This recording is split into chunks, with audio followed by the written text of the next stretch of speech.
Hold up. Yeah, yeah, yeah, yeah. I can teach that bitch my language like Rosetta Stone. Yeah, for that bitch one time and then I'm phoning home. Yeah, talk down, you get shot to your dome. Yeah, yeah, yeah, yeah. I had to slice some niggas out, I done that white they know. Yeah, pussy nigga know I came from toting paws. And you ain't built like that, little nigga, you can get exposed. Yeah, yeah, yeah, yeah, yeah. Fuck nigga, what you on? What you on? No, we kick the choppers like a movie roll. Yeah, I just need to know, is it truly smoke? Yeah, cause you know we want the smoke, we truly won't. Yeah, to put shots at the opposition. Pussy nigga, you ain't really in the right position. To be talking that gangsta shit, pussy, you get head collision like get shot in your head, man. Yeah, get shot where the headband supposed to be at. Pussy nigga, yeah, pussy nigga, yeah. Yo. Yeah. Yeah.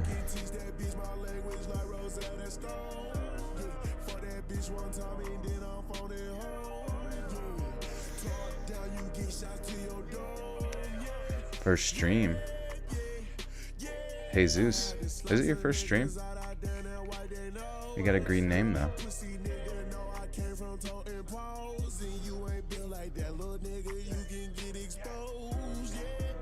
Yeah, yeah, yeah, yeah.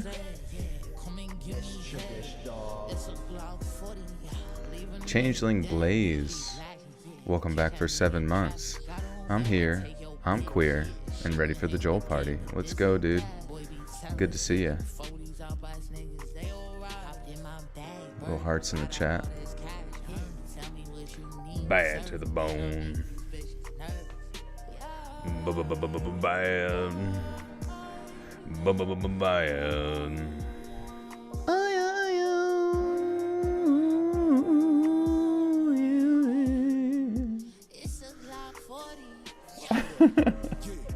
Yeah, yeah, yeah. Favorite Trippie Redd song? I don't know. There's another one that was really popular that I like. I feel like I can't remember the names of them. I just know the sounds.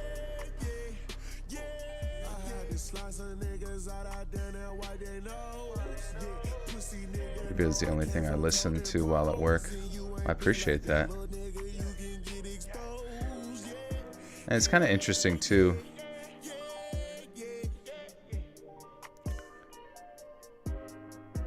You found out my secret. You go live while you read because you get a little scared. This is true. I do actually get scared watching the ghost videos and shit.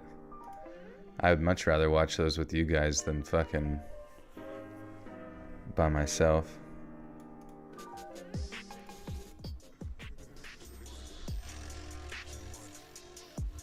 What kind of red stories you got tonight? For your birthday, got fucked over last night in Murfreesboro at the Static X and Seven Dust concert, so at least I got Joel to tell me a story still. How'd you get fucked over? Somebody take your dime bag. Appreciate the 4 a.m. stream, all your stuff feeding the newborn. Oh man, yeah. My buddy, he had well, it's been a little while now, but he had like triplets. And feeding triplets was fucking crazy. He had to say goodbye to sleep. But he's done well. Got any good scary hunting stories for the night? Maybe not tonight, but we are in, hunting season, so maybe somebody will be out there. I do have them on the channel though, some hunting stories. Oh, and Toking Fishy with the 2 says, when are we gonna get the jump scare stream? Ah! Ah! I don't think that would be good for your ears, to be honest.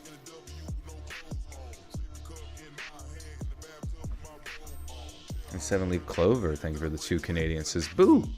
And all that good stuff. Boo, boo, boo. Spirit of the trees, how are ya? The new guy at work might get let go because he wants to go to his grandma's funeral, who raised him. It's fucked.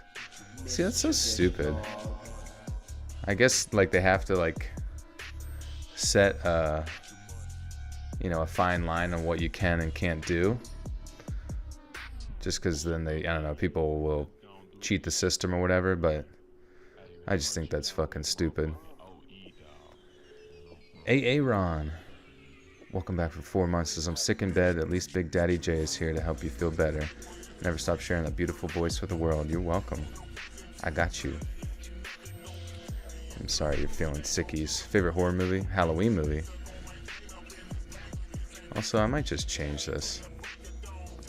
Something with a little less vocals. There we go. Do your dishes for me. Sam, how many goddamn dishes do you have? Why don't you just do them every time you make one? Do you have a dishwasher? Werewolf stories? I honestly need to watch that movie American Werewolf in London.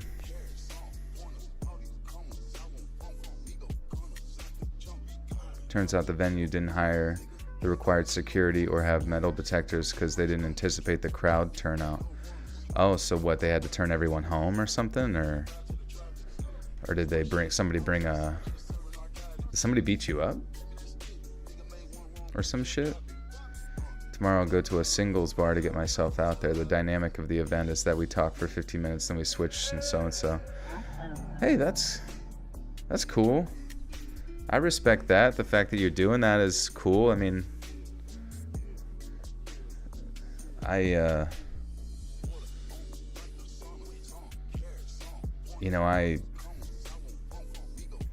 don't know, I went to dinner tonight, and for some reason it was like overwhelming to see like a bunch of people, even though it was fine and I liked looking at them.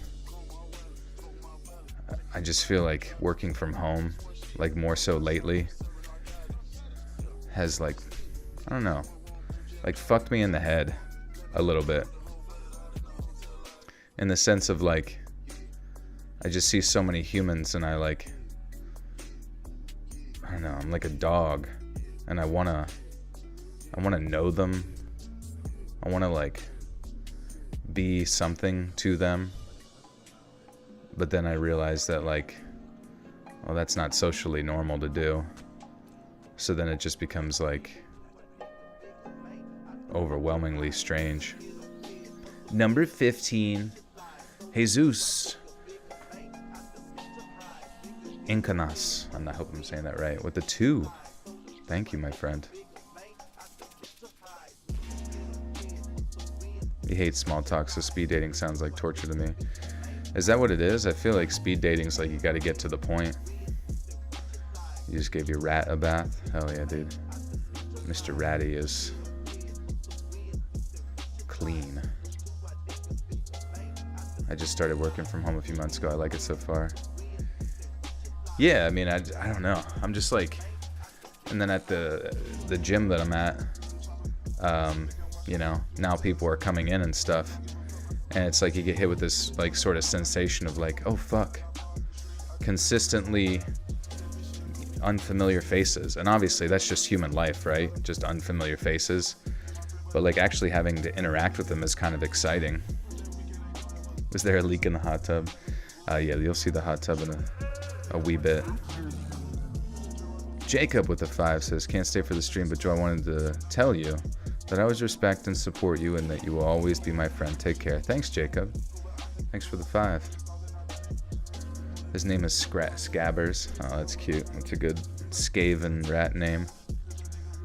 They left 500 plus standing in line for almost 2 hours after the venue was supposed to open before finally announcing the show was canceled. People were pissed like me. I drove 2 hours to make that show. That's strange.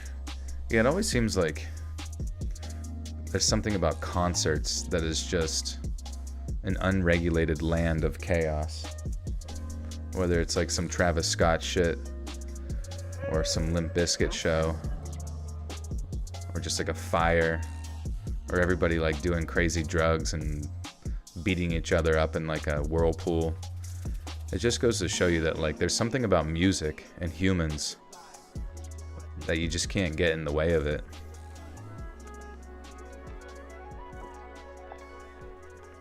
It was your birthday yesterday. Happy to report I partied super hard, of course. Nice, Sarah. Happy late birthday. Oh, Robin. So sorry, man. Yeah, it took me forever to get these stories organized. Shit. The bad thing is I don't know which ones are going to be good. These are Reddit stories. But then some of them might be gooder later on. Let's see.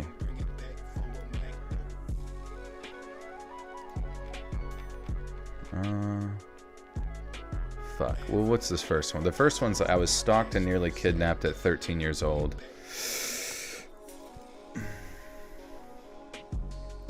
Maybe that's what the title will be. I was stalked as a teenager. I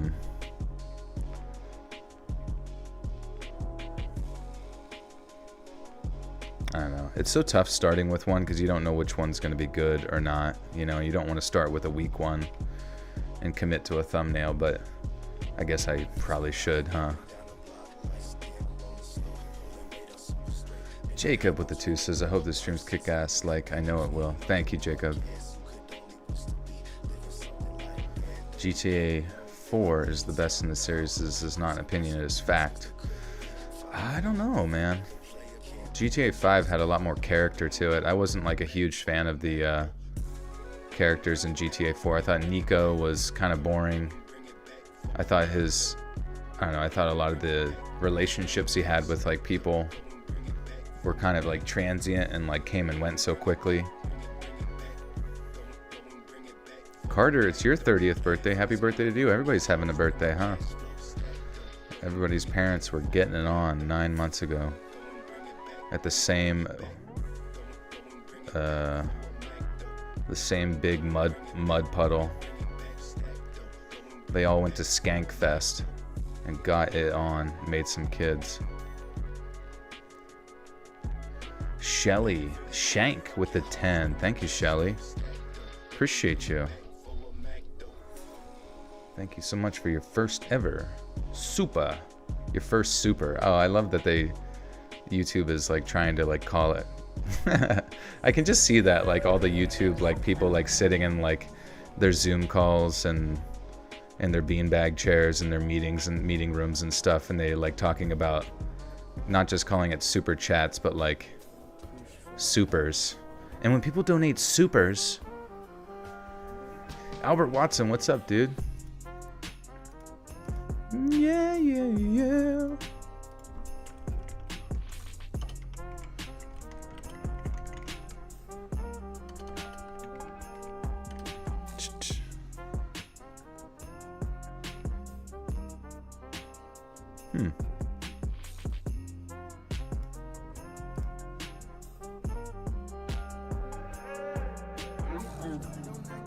Wait, Albert, how'd you get a check mark next to your name? Interesting. I went to your page and it's like, you know, kind of a normal, not many views page. Not a big deal, but I feel like you need like 100,000 to get the check mark. But good to see you either way.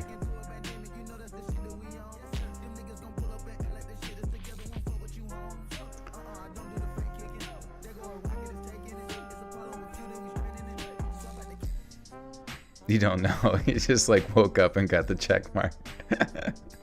They're just like randomly selected you. You're like, fuck it, this guy's verified.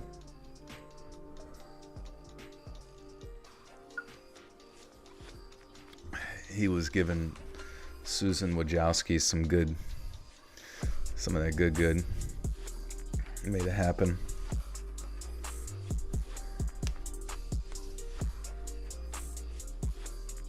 Your grandma's birthday's today. Heck yeah. Happy birthday, G-Ma. Anybody in here, a grandma? And what is that like? That seems like the ideal circumstance for life. To be able to wake up one day and be like, I'm a fucking grandma, dude. Hector with the 5. Thank you, Hector. I just lost today. Feels like this live was on last night. Oh, really? I started kind of late tonight, but yeah, I guess time does go by quick. I can't keep my shit. I don't know. These weeks do go by fast as fuck. What's up, Shanus? Changeling? Wait, what is Changeling watching? Or am I Changeling? I don't even know. Oh, I gotta switch it to live chat too. Sorry. But yeah, anything cool happening in your necks of the woods is... Thank you for making you sleep at night peacefully. You're welcome. Sleep is the tits. How come I can't subscribe to you? What, like when you click it, it like unsubscribes you or something?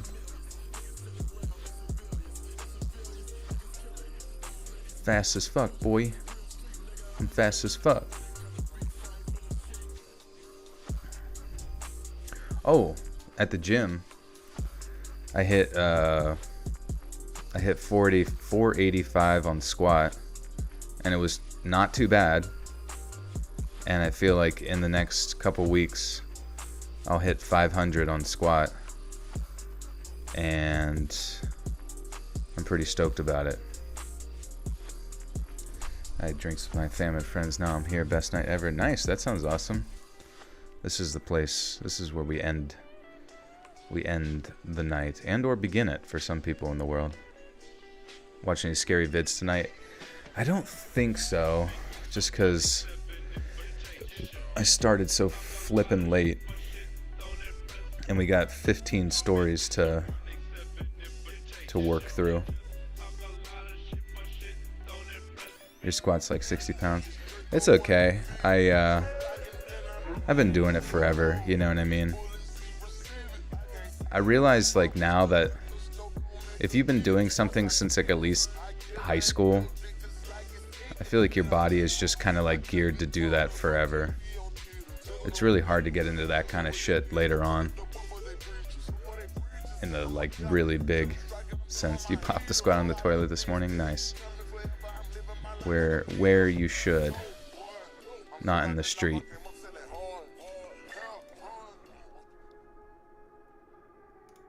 I'm straight from the north. Do you ever fast, Joe? I haven't eaten in a week as of today. Holy shit, Robin, you've been fasting for a fucking week, dude? Are you a psychomaniac? What is the goal there? You trying to reverse age, or did you just get back from space and you're trying to get rid of all the radiation? Are you a cosmonaut? What the fuck, bro? Be careful. I hope you're like getting electrolytes and shit, because you know, I don't know, I think after like 3 days of fasting is like kind of the max benefit, but I mean, I guess I don't know what the goal would be. The most I fasted was like 2 days, and I turned into a fucking ravenous beast. Mama Mammy Kitten with the 5 says, you say happy birthday to Nana Skierbeek. Happy birthday, Nana Skierbeek. Happy birthday, everybody's birthday, my goodness. And Kobolds in a trench coat with the 5 says, love what you do, man. Been tuning in ever since I was a wee lad. Keep up the great work. That's crazy. Yeah, I keep having to remind myself that like people have been here since the good old days.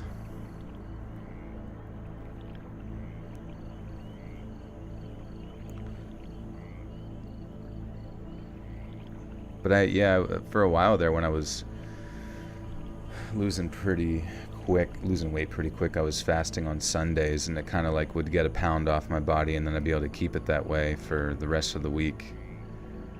For some reason, like dieting is just fucking rough, brother.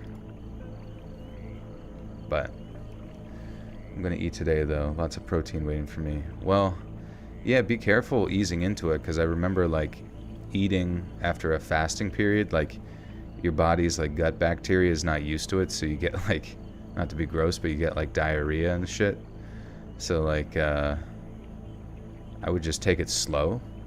Maybe do some like broth or soup or something, just to kind of like a little bit of it, just to get your body sort of used to that stuff. I just know that like sometimes you have to be careful, like overworking yourself with food as soon as, well, I don't know. I guess sometimes people get ravenous and eat anyways, but whenever they're starving. Yeah, and your sugar spikes.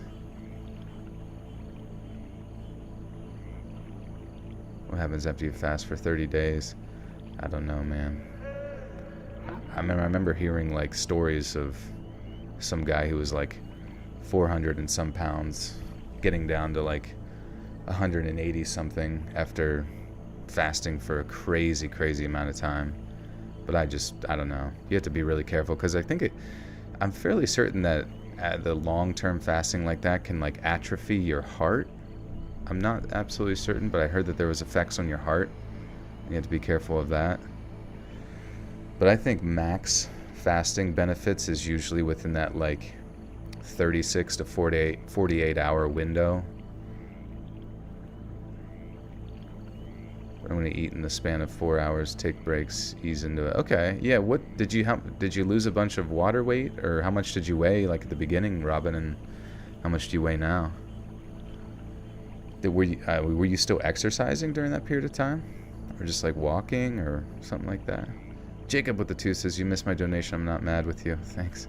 Sorry about that. Where did I miss? Oh, another 2 back there. My birthday is February 7th. I'll be 34 years old. Nice, dude. Happy early birthday.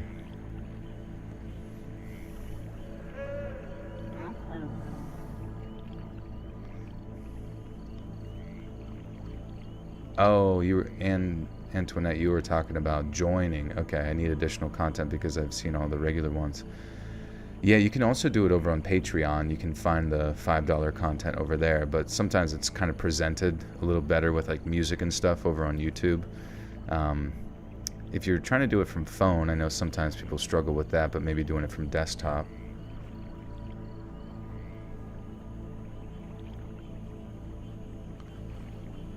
You can eat anything and still stay skinny. Yeah, I mean, some people be like that, but I've seen like in high school there was this one kid when we played rugby. He was like fly position, which was like way out in the outside, super skinny kid. And then I think he just like fucked up his hormones because he got into drinking, and he just became like the fattish. He became very not so in shape. It was sad to see, honestly. Yes, lifting and cardio. I'm going to do more cardio in a few hours. I haven't checked my weight. Yeah, definitely. You know, Robin, also, you should get your blood work done if you're going to be doing extreme stuff like that, just so that they can monitor. I don't know if that's possible for you, but, you know, just to make sure all your testosterone and all your other shit is in in appropriate levels. Because, you know, I know that sometimes it can feel like, oh, I'm going to be extreme with stuff, but any advice for your 30s? Get ready for 30 to 33 to blow by and fucking like it was last year. I still sometimes when people ask how old I am, I go to say 31 and I'm like, wait, nope, 33. I don't know. Honest advice for 30s is realizing that you're still young. I know that's like, for me, I sometimes think that I'm old, but I've come to the realization now that I'm like, I'm 30, I'm still fucking young. People are going to live to be like 120 because of like technology that's coming onto the market, and everyone's eating healthier, food's getting better.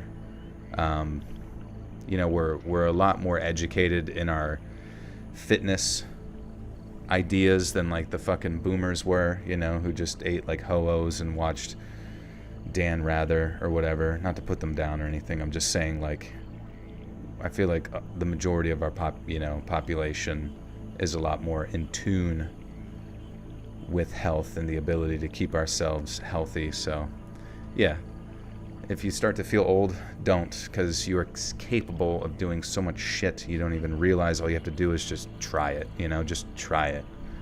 All right. You are young, you're 43, that's old. That's the thing, is like the more you can't, like, you got so much life to live, you can't give up, you know.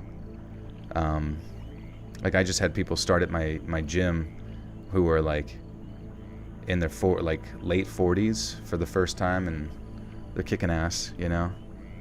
Just gotta say fuck, you know, fuck the stigmas, fuck the worship of youth all the time in our culture. There's always this worship of youth all the time where it's like, you know, you're not relevant, or you're not interesting, or you're not cool unless you're young or something. TikTok, blah blah blah. Which, you know, there are a lot of cool young people, a lot of cool stuff about being young, and a lot of cool things to do and try. But I think especially when it comes to your health, there's just, I don't know. I've heard of bodybuilders who competed until they were 92 who started when they were in their 40s, you know? There's just no fucking reason to give up just because you don't feel, just because your society around you or the thoughts that you put in your head have convinced you that you're lesser than, you know? It's just, you're not lesser than. You literally are not. You're an able-bodied individual. We're going to put you in the fucking trenches, working the guns. 7-Leaf Clover, thank you for the 235 on October 18th. Hell yeah. Happy early birthday. And West Max Roofing Incorporated with the 20 says, what's up, Joel? I'm 8 years old and love your channel. Staying up late listening. Don't tell my mom. Colt Rand. I will not tell mom. It's so funny. Well, thank you for the 20. That was very, very kind. Yeah, we had somebody in a previous stream who said their parents wouldn't let them listen anymore. But sometimes you gotta, well, no, you gotta do what your parents say, but I'll look the other way. I'll just pretend you're 45 like everybody else. Just kidding.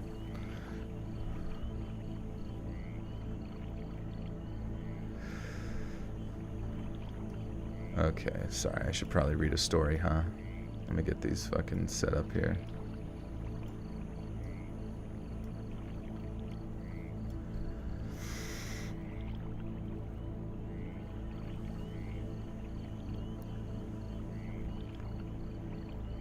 I was always an extremely small and sickly child. I looked young for my age. My family and I lived out of town about 8 miles. Our little community was next to a highway. The school bus would drop me off 2 blocks away from home, and one day I noticed a red truck following slowly behind me, so slow that I figured that they were just looking for a house or something. I ignored it and walked to my house, and that was the end of that. Consistently, though, this truck would follow slowly behind me, and after a couple of days of this, I walked into my house. I was always the first one home and looked out the window. Inside was an older man in a black lab. He was staring at me, idling inside of his truck, and then would pull away. I decided enough was enough, so I told my parents. Of course, my sister was quick to jump in that I was lying. I had a habit of telling stories, but my mom thankfully believed me. She drove me to the bus stop the next morning. The red truck was there, across the street at the gas station, pointing toward the bus. I got on the bus and my mom decided to drive around the truck, and she described the scene. The man was disheveled and dirty, hunched over in his seat just staring at the bus.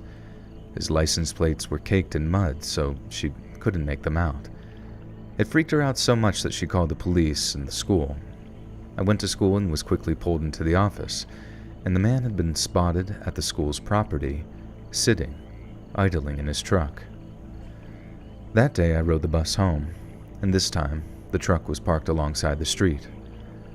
I would have to walk past this man's driver's side door to get home, and I debated, considering running for it. Apparently this man was getting desperate now that he was spotted. A police car showed up, and I talked to that policeman. They went to go talk to the man, and he quickly pulled away from the curb and took off down the highway. And I never saw him again after that. But I don't believe that he was ever caught for anything illegal. But because of this experience, I'm extremely guarded and paranoid with my own daughter and her soon-to-be sibling.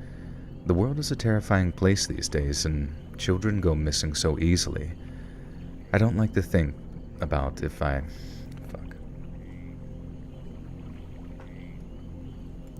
Jacob with the 5 says, I remember when I was 17, I wish I was 17 again, but I'm 33 and next year I'll be 34. I can spit water like Triple H live. Yeah, I've been doing it since 16. Well, hey, there's a skill you haven't lost. See, all your good skills start whenever you're young. They stick with you. I heard that Triple H was taking over WWE instead of like Ed McMahon as far as like creative direction.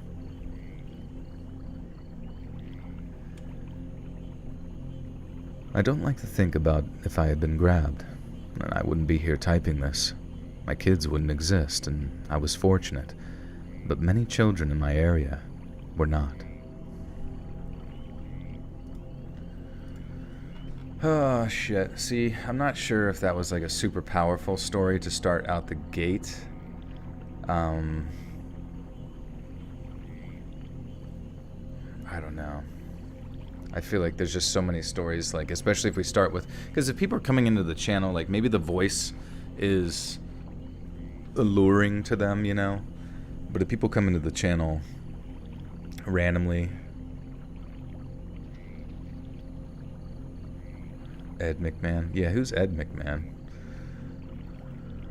What's up, Ronnie? What's up, Jamie? Many of you should be eating a combo of lots of fresh food, as fresh as you can get.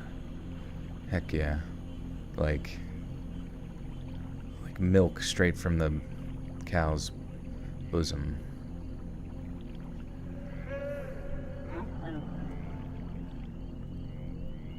Friends went to Mexico for a vacation and asked me to house sit and take care of their dogs while they were gone. They pay me $40 a day to just sit around and let the dogs out when they need to go. I am disabled, so that kind of helps a lot. This was on a semi-rural area and houses are roughly a quarter-mile apart. Police have to come from town 15 miles away and response time can be well over an hour, and I always take my pistol with me. It's always been quiet when I've stayed there, and this time was different though. I was in the shower when the dogs started barking and growling. They're a big, large German sorry. That's fucking... sorry. It's hot as shit down here. I don't even know why. Maybe it's my computer. I probably need to clean out my computer.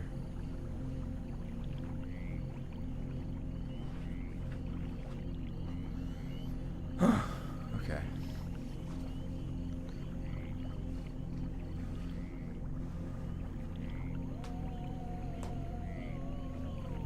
Monotone. That'd be a good narrator channel name, Monotone.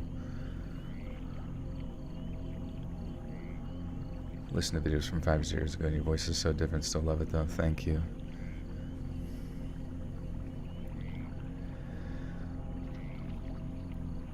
They are big, large German shepherds, and one is actually police trained. The owners loan him to the county as a drug dog, and if you tell them to be quiet, they obey. This time they didn't, so I was on high alert. I shut off the water and looked out the window. I didn't see anything, but when I walked out of the bathroom, I saw a shadow go across the bedroom window. They have lights around the house that stay on all night. I whispered to the dogs to hush, and they did. And that's when I heard a man's voice. I couldn't make out everything that he was saying, but I distinctly heard 2 words. Come around. So I am sure that there was more than one person. I ran into the living room with my pistol and saw that the door handle was turning. I yelled that I have a gun and that I'll use it, and I heard feet begin to run away. I was telling Siri to dial 911 and got the county sheriff fast. She said that there were 2 cars on another call not far away, but it would take about 20 minutes for them to get there. And that's better than the usual hour, I suppose, but I was pretty shaken. I explained that I was on a farm and would have to go down to the road and unlock a cattle gate to let them in, and to please tell the officers that I would be carrying a pistol, and please don't shoot me by mistake because I'm not going outside the house without it. The dispatcher said, "Oh no, do not go out there without your gun. I'll tell them." The one good thing about living in a red state, I suppose, and she asked if I could see the road, and I can, so she said to wait in the house until I saw blue lights. I hung up and called my friends in Mexico. Their camera footage can be downloaded via app, and they said that they would go through it while I waited for the cops. I locked the house and went down to the gate when the police arrived. They searched the whole place, including the barn, but didn't find anyone. And while they were looking, my friends texted me the camera footage. There was a man on the porch. Unfortunately, the cameras were not angled to get a shot of his face, and it, of course, was dark out. And I still think that there was more than one creep because of what he said, the come around part. The police were very nice and said that they had passed a man on a bike on the way, which is strange for this area, especially at night, and went to look for him, but that's all that they could do. They took a full report, but never caught the creep. My husband came and stayed with me the rest of their trip. One of their neighbors said that he found a tent and some gear in the woods a few weeks before, so somebody was living back there, maybe a homeless person from town. I have house hot. Sorry. Jacob with the 5 says, I've been spitting water like Triple H for 18 years. I may not be able to do it as good as I could when I was 17, but I still got it. Hell yeah, brother. Every time you come out of the shower, you just spit it up in the air all over your family. I hope. Like a good dad. Ronnie, thank you for the big 20 bucaranos, my friend. Appreciate you. Thank you.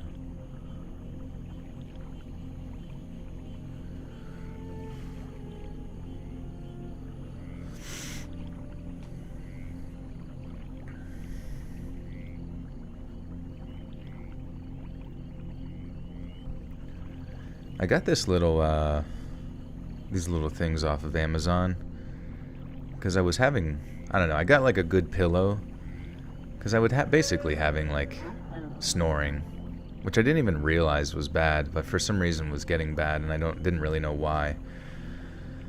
But I got this little pillow that, I don't know, the positioning of the back of the neck seemed to like really help, where I would just like sleep and not wake up through the night, which was cool. But you can't really sleep on your side on it for some reason, or it's just like really uncomfortable. But then I got these like little things that you put in your nose, and then it's basically just like small rings connected by like a piece of plastic. So it almost like when you put it on, it almost looks like a nose ring. And it actually opens up your nose so you can like breathe, almost like you're wearing those like strips and shit. But I don't know, for some reason, whenever I would like wake up, and then I would like feel it in my nose, and it would just like be really uncomfortable there. So I just would take it out and set it to the side. I'm like, fuck this shit, I don't want to wear this.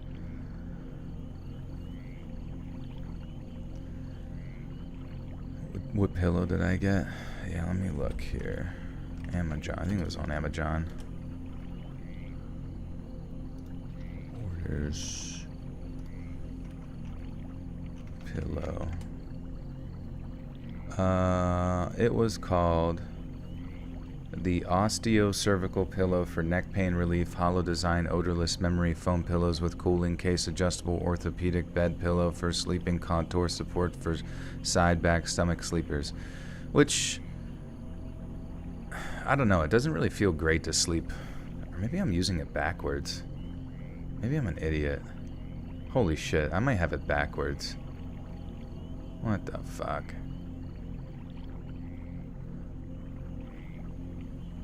I don't even know. But whenever I like just sleep right in the center, it's pretty good. Can I repeat that, please? Yeah. I can type it in the chat. And it's kind of an oddly shaped pillow. The image has a picture of a girl sleeping on her side.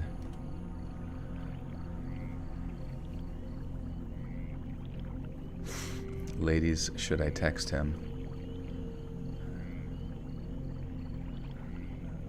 Who, your dad? Yeah, text your dad. Tell him that you love him.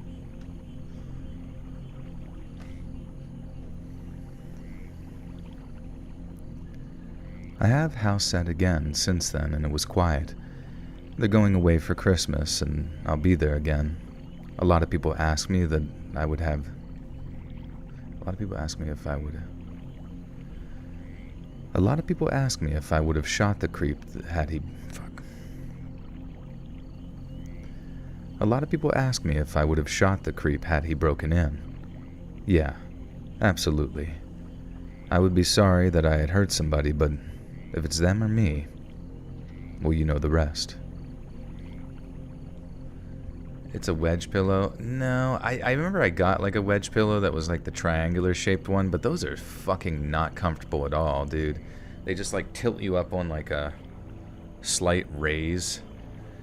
And I feel like it just like crunches you more, and you cannot sleep on your side. You can't even sleep on your back. It just like simulates scoliosis. That's all it is.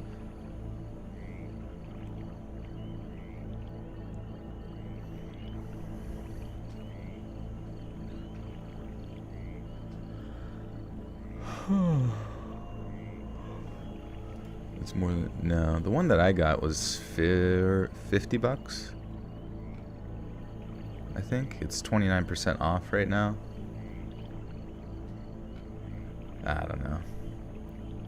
I remember it's funny though. I bought a lot of like pillows. Of all the stupid shit I bought on fucking Amazon, I bought a ton of pillows. And I remember one, like, I got one of those like purple mattress type pillows, which is funny because it's like when you hold it and it's like inside of a pillowcase, it's almost like you're like, what the fuck is this? Like a Christmas ham? It's just like, or like a Jello. It's just like jiggling back and forth like it's some sort of like slice of meat or like a creature. And my friends, like, they came to visit and stayed, and they're like, I really like that pillow, because I would put that in like the guest area, and I was like, you can fucking have it. It's stupid. You have an adjustable base for your Tempur-Pedic. It's amazing. That's cool. Yeah, sometimes I feel like it's just like super worth investing in a good bed or a good mattress or just good all that shit, good sleeping situation, and like designating your room specifically for like sleep and sex or whatever the fuck else, you know. No computer bullshit, no all that other stuff. Just fucking, that's your bedroom, and you got the good shit in there to help you sleep. I think it's worth it. And Jacob with the 5 says, funny story today. I come home from work and I sat down on a whoopee cushion that Brandon had set up. I laughed and tickled Brandon. Dude, hell yeah. That's a hallmark moment right there, baby.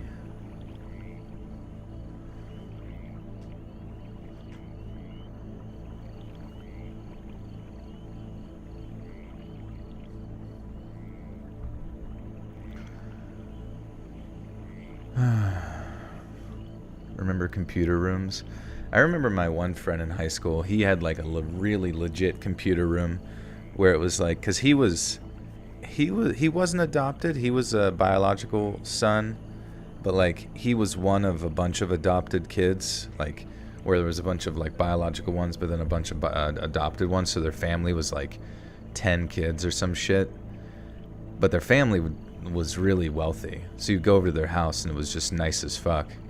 And then they had a whole ass like alcove area of just like, I want to say there was like 6 or 7 computers in there just all lined up, and we would go over and just play like LAN parties and fucking shit like that. I remember there was a whole ass summer where I didn't see him because all he did was play World of Warcraft, and he was like too embarrassed to tell everyone what he was doing. And that was pretty cool.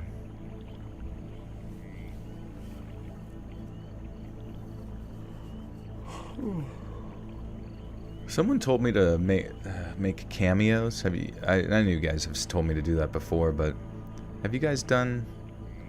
Anybody here done cameos before? Do you think that would be worth it, or would that be like just a pain in the butt?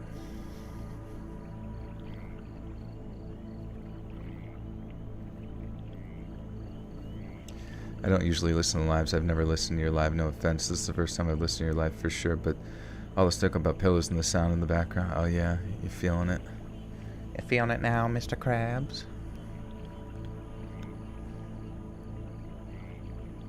What's my favorite dirt bike? Yeah, I don't know anything about dirt bikes. My brother, he was really into fucking dirt bikes. Or at least he would zoom them around.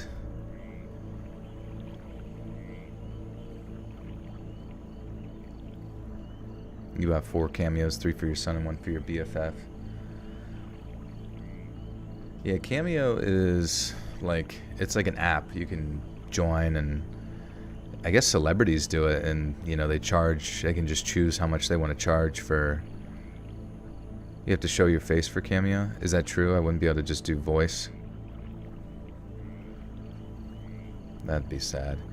I think you can make at least $2,000 a month if you did cameos for the first 6 months. Yeah, I guess till people got bored of it or whatever. What's my dream car? I don't really know. I don't care that much about cars. Like, I wouldn't mind having like something like a Range Rover or like G-Wagon or something like that, but at the end of the day, I honestly don't like driving around. I don't like the idea of driving around in a nice car, because I don't want people to like look at me weird, I guess, if that makes sense. Like, I don't want them to know. They're like, huh. I don't know. I don't want them to think I'm like some douchebag.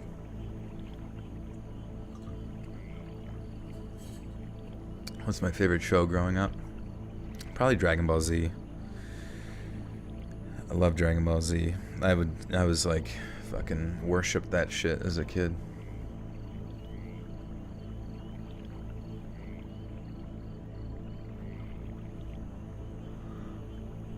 I hate driving in general, too much anxiety. Yeah, I guess it's definitely there, the anxiety of driving, but after, dude, whenever I went to school and shit, I was like on the highway all the fucking time, just driving nonstop, like next to every stupid drunk big rig ever, you know?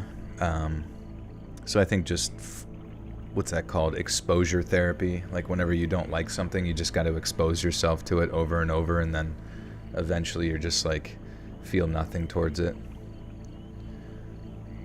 Jacob with the 5 says, my colonial style mansion has a beautiful master bedroom. My wife and I sleep in it. The bedroom has beautiful wood burning fireplace. It's heaven. That's sick, dude. Your life is perfect. It's crazy. David De La Rosa with the 2 says, hi Joe, I made it. Welcome, my friend. Good to see you. Thank you. You don't drive freeways, and I live in LA. Yeah, LA's traffic. Not good, folks.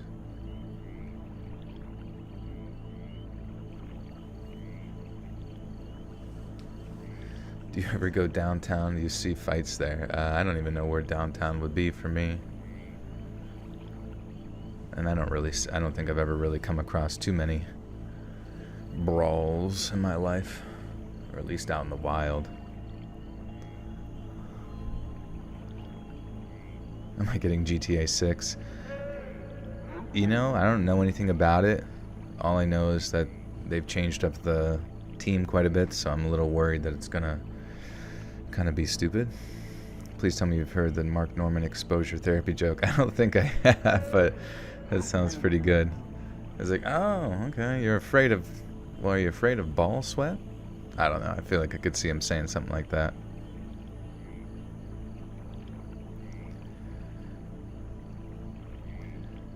I work at a hotel. A middle-aged man has been staying there for weeks, and at least a few days a week I find him at the elevator, but it's around the same time every day, and I started finding it strange. He always tries to chat, but his charisma is just off. It feels forced and awkward, and alongside this, his eyes are abnormally large and kind of reminding me of Elizabeth Holmes. If not the elevator, I find myself interacting with him when he finds me cleaning the rooms.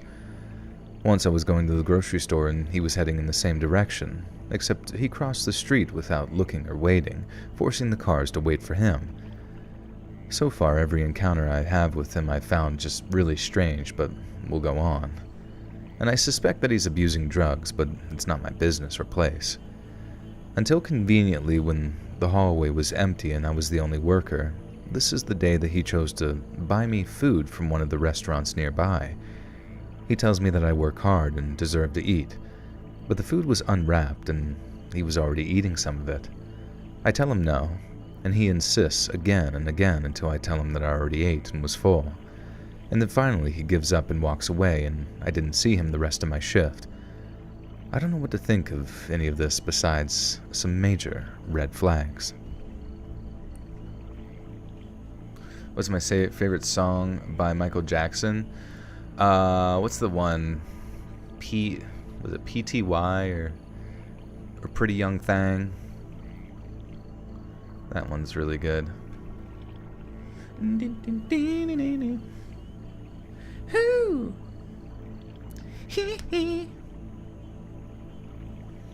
Jacob, his charisma is off. Yeah, his riz was so off.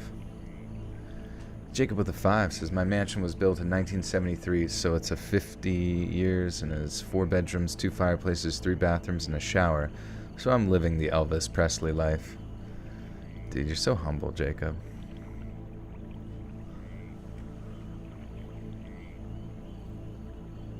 What was my first game console? It was a Sega Genesis. And then I remember after that I got a N64. But it was so funny. I was just like notorious as a kid of being like really, really bad at video games as a youngster. And it legitimately was not until middle school that I beat my first ever video game. Just because there was, I don't know, there was like some weird thing in my head where I would play with my brothers and be bad at it. So I just kind of presumed that like beating a video game and progressing at it, in it was just too intimidating for some reason. Something that was just not my place to do in a weird way. And so like, but it wasn't until I got older and I was like kind of like forced in video games to make progress. So I was like, oh, okay, this isn't that bad. It was a really strange thing.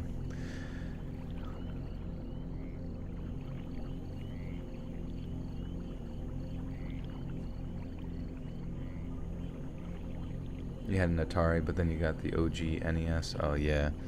I remember I was like... I just remember going over to my cousin's house, and we were the same age. Something that just like wouldn't compute in my head on like how to not be complete dog shit.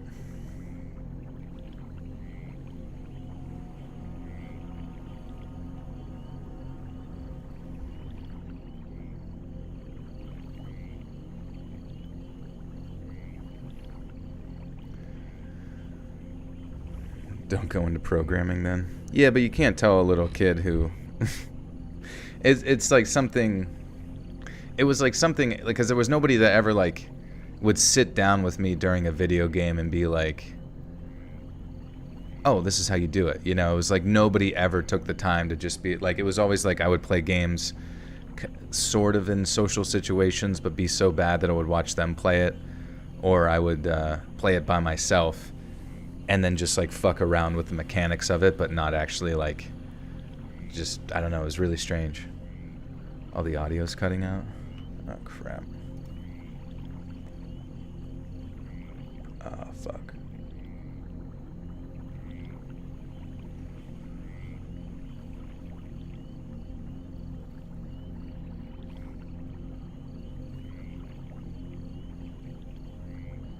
Wait, did it reconnected, right? Are we good?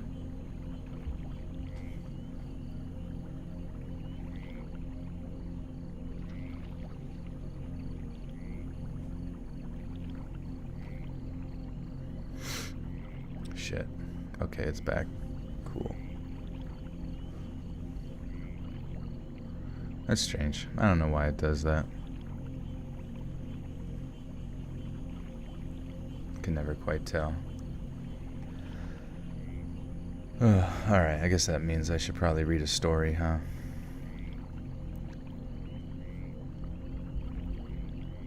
I live in a major U.S. city. I made the move here during the pandemic, and as there wasn't much going on, I made the habit of having some beers and food at the local lakeside park near me. You see and meet all sorts of different types of people. At the beginning of this year, on a day that wasn't too wet or cold, I made my way down to the lake. Brought a sandwich, a couple of beers, and was listening to a true crime podcast. I found a little group of trees, pretty dry and pretty out of the way. I was hard to spot.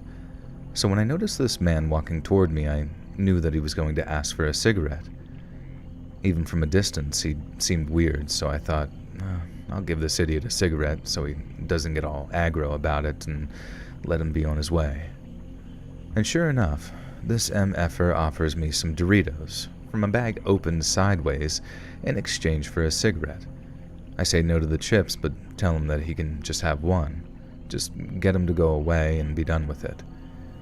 He proceeds to introduce himself, and we launch into a meandering conversation. He's weird, and I can't shake the feeling that this dude is just off, but the conversation itself is pretty normal. I don't want to make this guy mad or anything when there's not a lot of people around. About 2 hours later, after talking about all sorts of stuff, I finally excuse myself and leave. Less than a week later, I'm having a post-work beer at a bar, not too wet to go to the lake, when I hear a voice. I look up, and I kid you not, there he is. I tell myself, oh God, if this dude tries to corner me again to talk, I'm going straight to the bartender to get him off my back. I'm here to chill, not chat. It doesn't get to that as he whines about the TV, the music, the price, to the point that the bartender kicks him out before he notices me. When he did get angry, he got really aggressive and was ready to fight. I just knew that he was that kind of guy. A few weeks later, the bartender tells me a story. He had run into an old-time regular who seemed frazzled. He explained that while walking into the park, he saw some guy who recognized him. "Hey, you're so-and-so, the regular from the bar back in the day." The regular denied it and said that he didn't know what this guy was talking about. Why?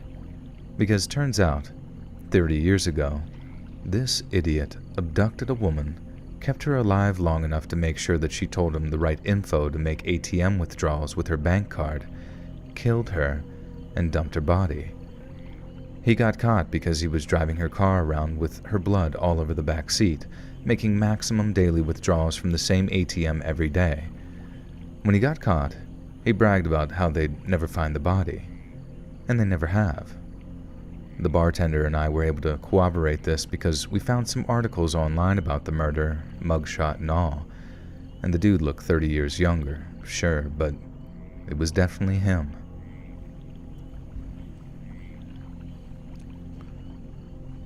What? Did he not go to jail and stuff? Or I guess if they didn't find the body, is it just... Wait. Yeah, do you need a body to, like, find someone guilty of a murder or something? Jacob with the 5 says, my favorite Motorhead songs are Ace of Spades, Iron Fist, Assassin, The Game song is for Triple H, I don't believe a word. Hell yeah, dude.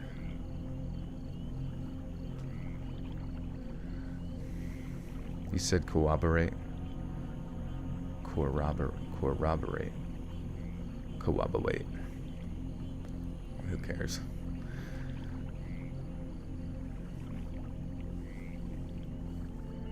You don't need a body anymore. Yeah, I was gonna say, if you're just like caked in their blood, it's probably presumed that they're dead.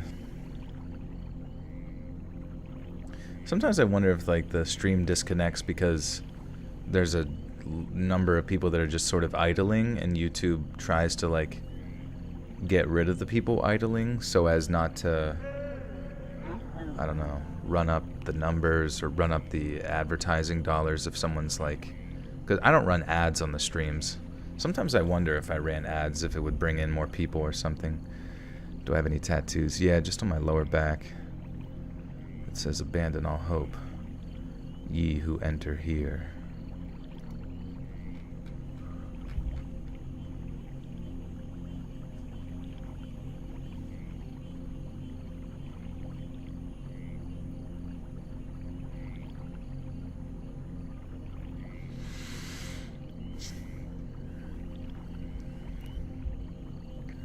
Just buffered for a straight minute. Shit.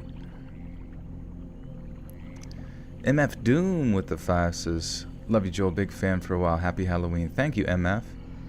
Love your music. If you had to pick between Michael Jackson or Bruce Lee, who would you pick? Probably Bruce Lee. I don't know what we're picking for. Is it like basketball teams? Yeah, rest in peace, MF Doom.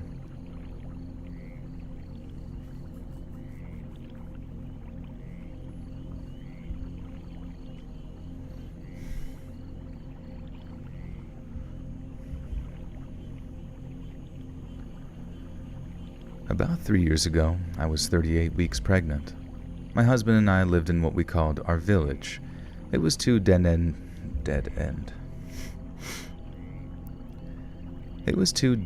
streets off of a highway with forests beyond the ends of the roads and a small local store at the corner of one street. We called it the village because our trailer park neighbors were my aunt, uncle, and cousin's trailer, and then my husband's brother and nieces. Then my grandma's house was on the next street over. My other aunt, uncle, and cousins lived with her at the time, and my husband and I were 21 then. My best friend Ray was visiting from college and had spent the night with me. The next day, we decided to walk up my street, down the highway past the store, then down my grandma's street and back through the woods to my house. This was to try and get some... Have you played Starfield? No. Starfield kind of looks pretty mid, I'll be honest with you. It just... I don't know. It looks okay, but the more I, kind of look at it, I'm just like, this is, sort of a step back as far as video games. When Red Dead came out, it was, a huge step forward, right? But it just seems like Starfield's been in production for so long, and there's, nothing about it as far as, a shooter goes, as far as an RPG goes, as far as, graphics goes, as far as not being buggy, as far as not being innovative. There's so many other games that do whatever it is Starfield's trying to do, but better, and I just don't care. Do you ever think Pradeep would like a friend? I think so, maybe sometimes. Somebody to wrestle around with.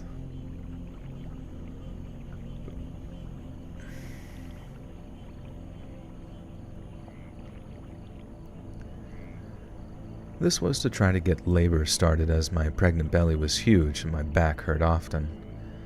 We were talking while I hobbled with her down the highway when a white truck rode by rather slowly. I knew the speed limit was 55, and this dude had to be going 30 miles per hour. Through the driver window, I saw a bald white man, maybe in his 50s, rubbernecking at us.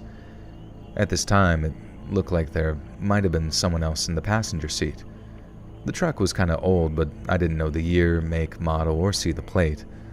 Ray was talking and unbothered until I said, "Hey, that guy just went by really slow. I don't think that was anyone I know." She replied with something like, "Oh, I didn't even notice that."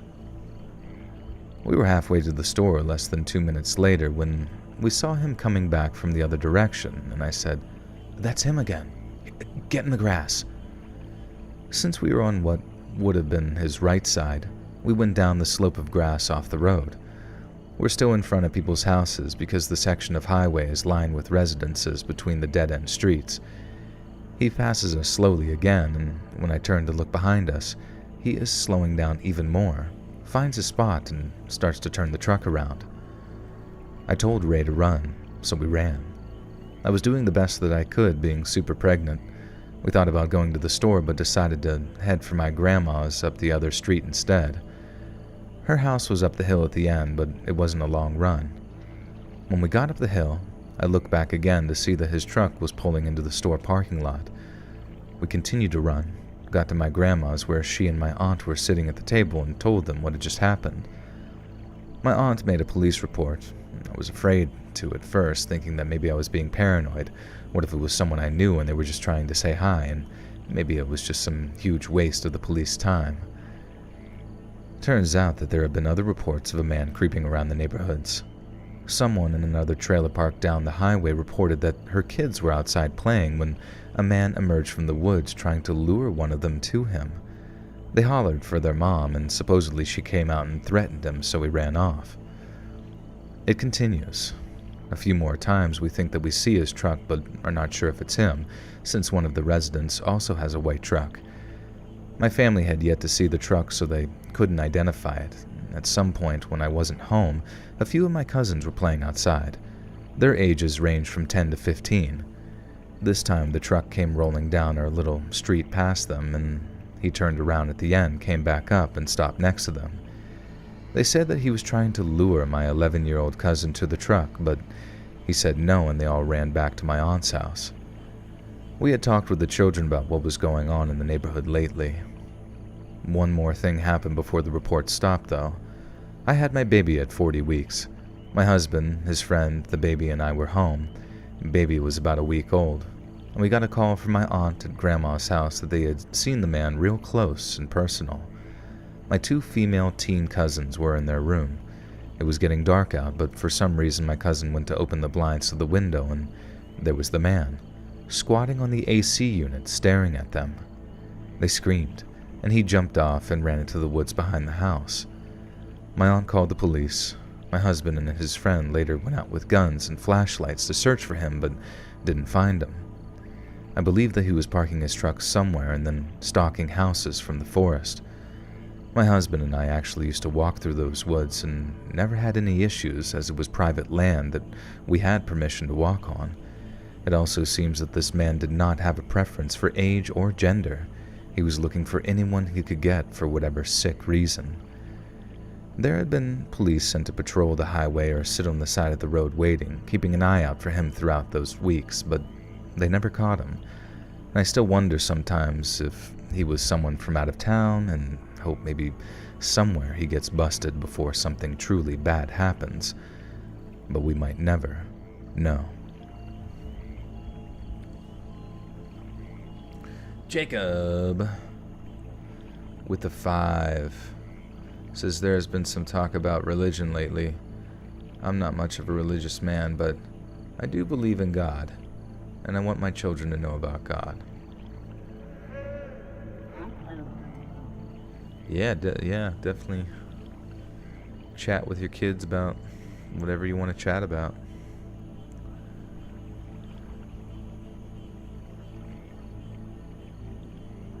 Squatting on AC units, it's a nice way to watch the night unfold. Yeah. And keeps your butt cool.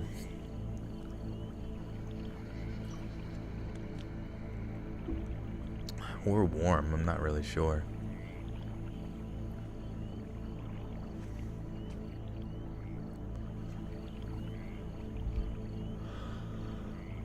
Lynn with the 1 gifter. Thank you.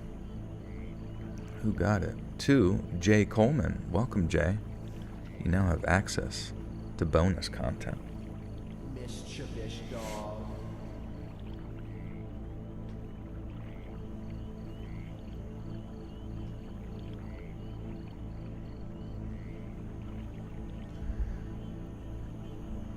So at around 12-ish a.m. after I'd gotten off of work, my boyfriend and I are watching TV and had just put a blunt out. Yeah.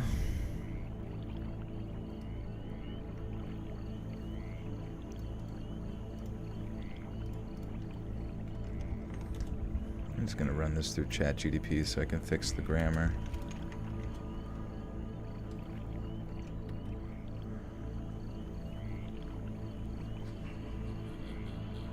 World War III is starting today. What time does it start?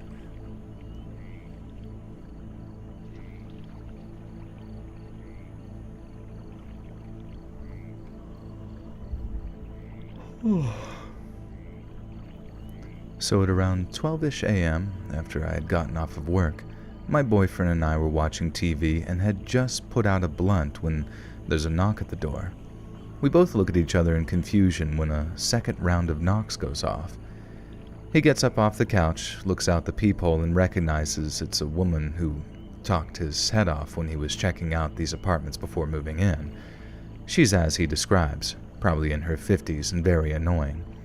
He sees her every morning when he's going to work, and she always waits for him to leave first before driving off, and he reluctantly opens the door as I take the paraphernalia out of sight. I can hear her voice, but she's speaking incoherently until he apparently deciphers heat and not working, to which he says, "Your heat's not working?" She says yes and asks him to look at it when our cat walks out the door, so he closes it to pick her up. The lady begins walking upstairs, so he brings the cat back in and follows. He sees the woman standing there as he reaches the top of the steps, and from her doorway she says, "Never mind, it's working." Meanwhile, all the lights in her apartment were off, pitch black. She then says, "You can still come in and take a look if you want." And he says no way and decides not to wait around for anything else weird to happen, so he turns around and descends down the steps, returning to our apartment, where he sat in silence for 5 minutes trying to piece together what just happened before regaling me with the story I just told you. Fast forward to about 1:30 to 2 a.m. My boyfriend is asleep now when I hear steps coming down the stairs and then, you guessed it, knocking, but very faint this time. I know it's not on my door, so I look out the eye hole and there she is again, knocking on my neighbor's door, yelling more incoherent words for a solid 5 minutes. Eventually, she just walks away with no answer, but not in the direction of the stairs to her apartment. I hear her walk back upstairs maybe an hour later. Strange. Fast forward to now, she's knocking on our door at 3 a.m., to which of course she gets no answer, but I'm also looking out of the peephole, and I can see her mumbling to herself as she knocks. She walks away like before, the opposite way of the stairs, and I didn't hear her go back upstairs until 10 minutes ago as she stomped her way up there, obviously very mad. Just a very odd experience I wish I didn't have in the middle of the night while stoned. I'm going to guess early dementia or maybe even substance abuse. Now update as this happened Friday night. My boyfriend went to his car to go to work Monday morning and noticed a nail driven into the side of his tire. I'm not saying it was her who did this out of rage due to her unanswered knocks, but it was very convenient as he didn't drive all weekend, so there's no telling when it happened. He did, however, call our complex about the knocking and yelling at all hours of the night. Update 2. It's Thursday now, 1:46 a.m., almost a week later. Remember how I said my boyfriend normally sees her every morning on his way to work? He hasn't seen her once this entire week. Her car sat in the same spot as well. And also we haven't seen a single light from her apartment, not when he gets home at 8 p.m., nor when I get home at 11 p.m. I'm going to see if I'm able to call in a wellness check on her in the morning because I have a feeling something isn't right, and I'll continue updating if anything comes about.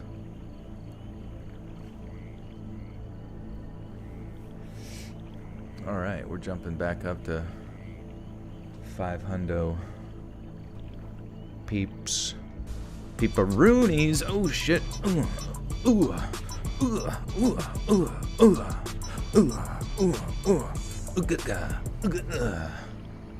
Sorry. I was hit with something. A twerkable amount from Ree!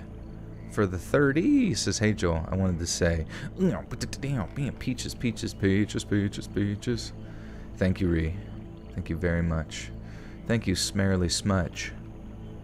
What you up to?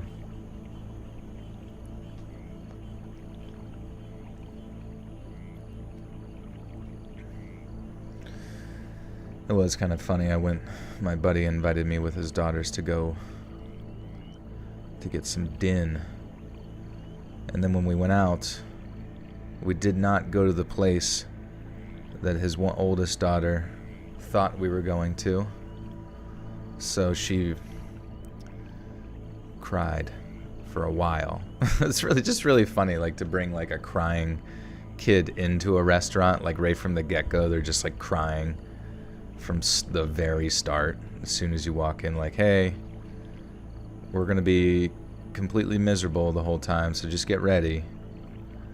But it was kind of funny because, like, within a short, even though she was just pouty for like a solid 20 minutes, within like a short period of time, she was dancing and we were good to go. So I think that's the fun part about like kids' emotions, is that like all you have to do is just distract them with something stupid and they're just like, all right, I don't even remember what the fuck we were talking about. This is fine, dude, thanks.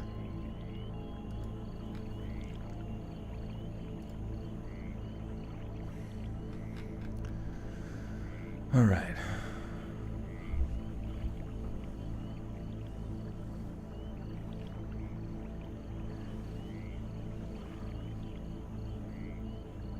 Crit, yeah, kids are pretty much just drunk people.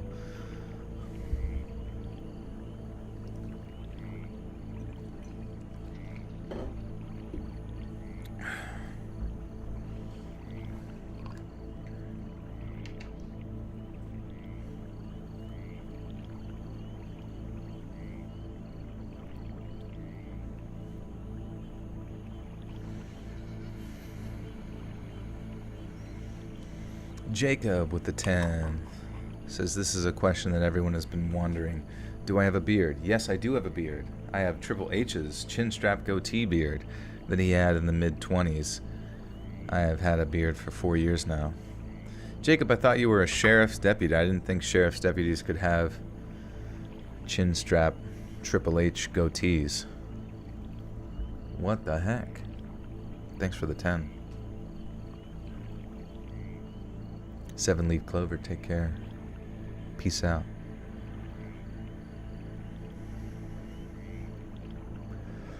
What?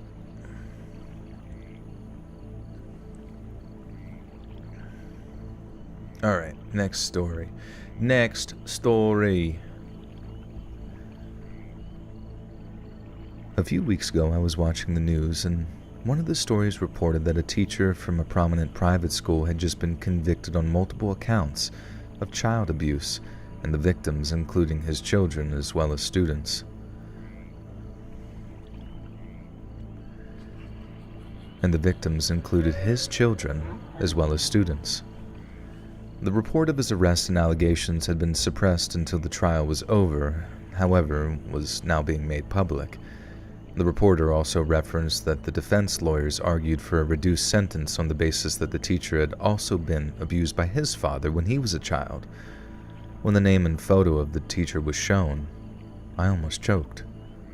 It was Cameron, who was one of my best friends from primary school. I couldn't believe it. In primary school, I was best friends with 2 other boys, Cameron and Wilson. We finished primary school in 1995, and whilst they were both sent to the same high school, I was sent to a different school, and we therefore lost touch after that. We would often sleep over at each other's houses, either the 3 of us or just 2 of us, and I started to recall memories I had hitherto completely.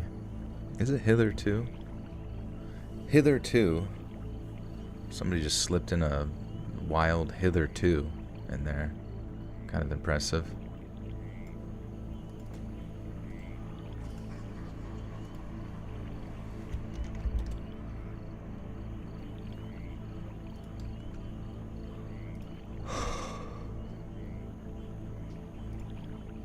Hitherto. Kind of baller. If you're a good enough writer to put kind of squeak in a hitherto without it going noticed, that's fucking sick. What's up, Andre?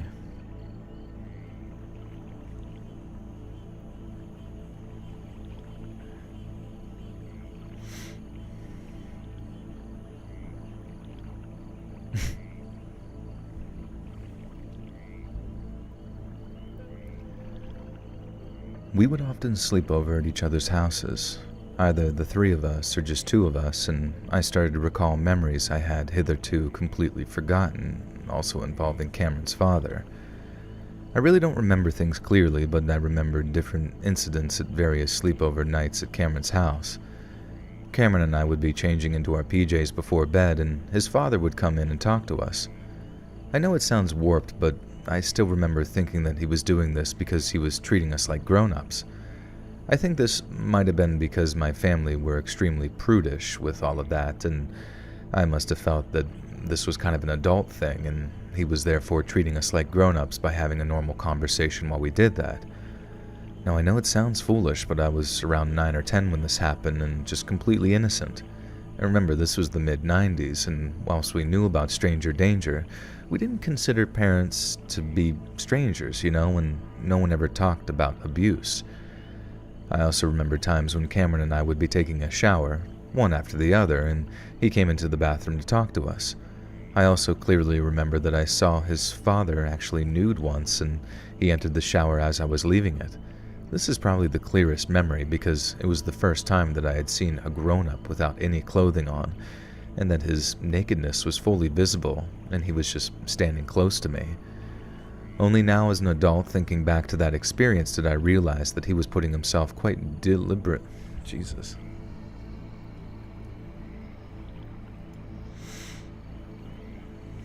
Jacob with the 5.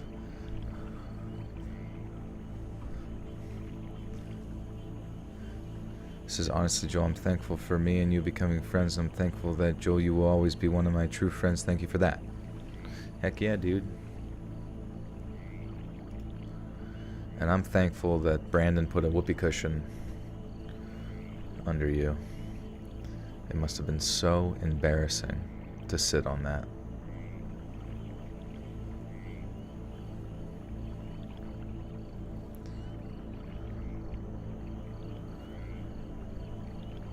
Only now as an adult, thinking back to the experience, did I realize that he was putting himself quite deliberately on display. I just remember him sort of standing there openly before he entered the shower. I did have a vague memory that he asked Cameron and I to go downstairs and that Cameron's mother and sister were entering the door downstairs, but as I said, none of these memories were very clear. I hadn't thought about any of this for years, and it dawned on me how innocent I was, in that I didn't realize that his behavior was totally inappropriate. I'm not saying that families who are more liberal with all of that kind of stuff are doing anything wrong, but knowing now that Cameron's lawyer said that he was abused by his father, I started to feel sick and overwhelmed by anxiety as I tried to work out whether those experiences were linked, and if there were any more experiences that I perhaps couldn't recall. I really wanted to reach out to Wilson to see if he would be willing to discuss it. I hadn't spoken to him since we were 12, more than 25 years ago, but I fortunately found his profile on Facebook. I messaged him to let him know who I was and name the school and year that we finished. Hey, this is Ryan, and we were best friends in primary school. I'm not sure if you saw this link, but our other friend Cameron was just convicted of child abuse. I know we haven't been in touch since we were kids, but I am hoping that you would be open to have a chat with me. I'm just remembering some things from my childhood involving Cameron's father. I left my mobile number and waited for his response. Wilson responded the same day, saying, "Oh my God, I saw this story too, and I'm really glad that you reached out. I've been feeling so sick about all of this, and this has opened up a lot for me too." Wilson said that he would call that night, and when he called, we ended up speaking for 2.5 hours. His memory was stronger than mine, but that's probably because the poor guy had more to remember. He said that he was abused many times by Cameron's father during those same years. The sequence of events was almost identical to my memories. On the first nights when we slept over, Cameron's father started entering the room when the boys were changing before bed. He then started entering the bathroom whilst he was showering, and he eventually entered the shower, which is when the abuse started. He said that Cameron would often be there when it happened, but had no memory of me being there. And this went on for a couple of years and ended in the first year of high school when he turned 13. And it was around this age that he actually started to become aware that what his father had done was wrong, and only then he felt comfortable about it. He stopped talking to Cameron around that time, and they fell out of touch. Wilson never reported it or told anyone, however, entered into therapy for some time when he was an adult as he tried to process what he had experienced. I still don't know if I remember that day in the shower accurately, however, if Cameron's mom had unexpectedly arrived home, that probably saved me from suffering the same abuse. I had no idea how close I came to experiencing things that could have completely turned my life around. It shocks me to remember my innocent child's mind having no awareness that anything was wrong, and it would have been so easy to have taken advantage of that naivety. I'm still wondering if I have suppressed anything more than might have happened.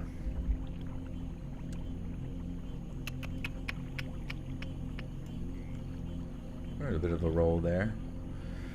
Jacob with the 5 says, "Joel, you always make me smile. That's why I will always be friends." Could you do an Arthur Morgan impression of Arthur saying, Lenny,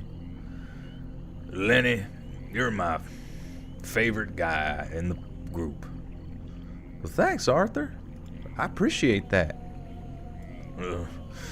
No problem, Lenny.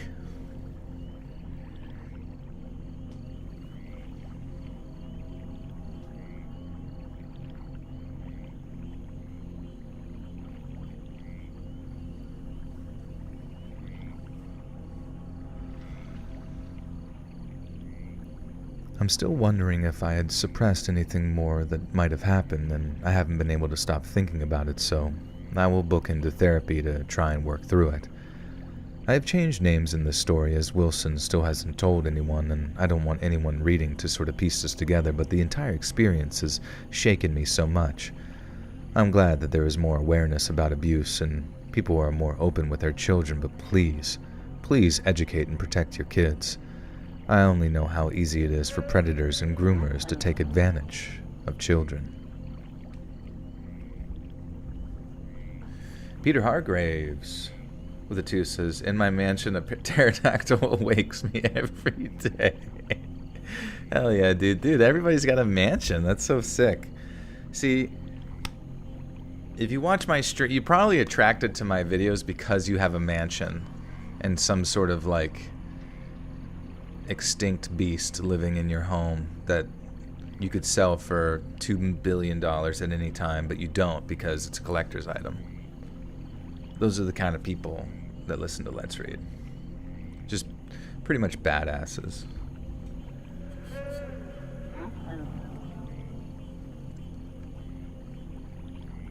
My throat kind of sore though. Will you guys be here still? I still got 1, 2, 3, 4, 5, 6, 7, 8 stories to go.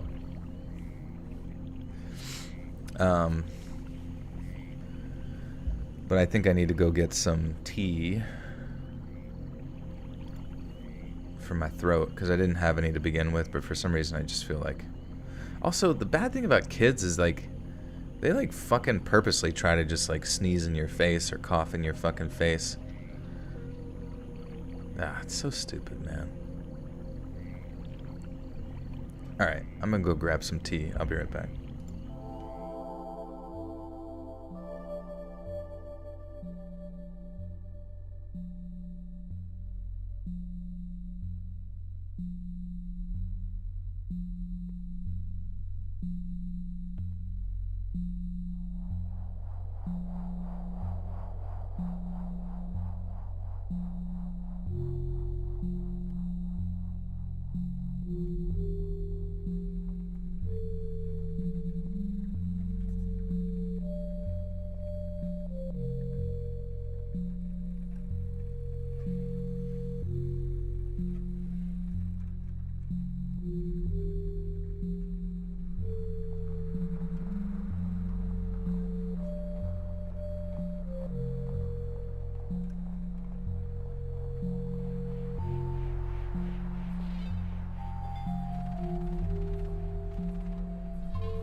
Hell yeah, brother. I have returned from T-Town. Jacob. Wait, do you think, was I pronouncing it wrong the whole time? It's Jacob Bowling. Is it Jacob Bowling? Well, either way, Jacob, thank you for the 5. It's my favorite Arthur Morgan scenes is when he takes Lenny to the saloon and they get drunk, and Arthur, being drunk, says, "You'll never take me alive." That's a very good one. It's probably the top scene of all time. You just got diagnosed with ADHD. Nice, dude. Now you can smoke crack so you can focus. Did I spill the tea? I have not spilled my tea.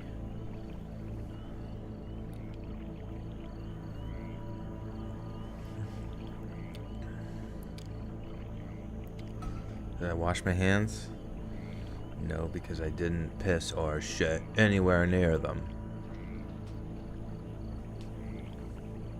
I was just getting some tea and doing some stretches.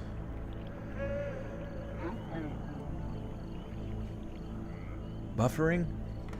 Don't say that, you're giving me PTSD. Yeah. Don't even play with me, bro. Don't even play.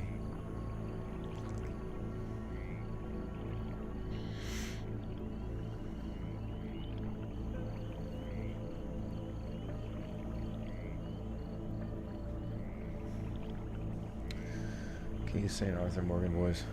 We all had a bad winter, pal. Wait. We all had a bad winter, pal. No. Oh, we all had a bad winter, pal. No, that's not right. That's actually terrible. Yeah, we all had a bad winter, pal. Yeah, we all had a bad winter, pal. I don't know. Cheers, mate. What's up, lovely? Jacob with the 5s. Just Joel question. If you worked at Rockstar Games, what story would you do for the Red Dead Redemption 3? Well, I guess is it continuing forward or are we going backwards? So I guess we'd have to go even further backwards, right? To like even more cowboy-esque town.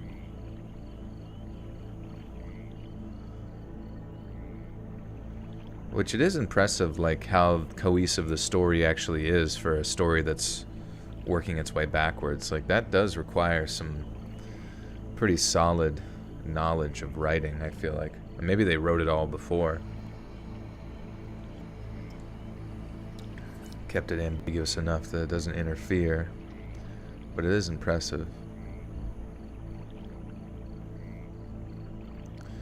YouTube hates me. I get strikes for no other for some whatever reason. Strikes? What kind of strikes? Red Dead was fun. They never want to do anything really online for the second one. Yeah, sadly, I guess it just didn't make the money, so they gave up on it. But I would have spent a fuck ton of money. I would have spent a full another $60 to play like the Undead Nightmare.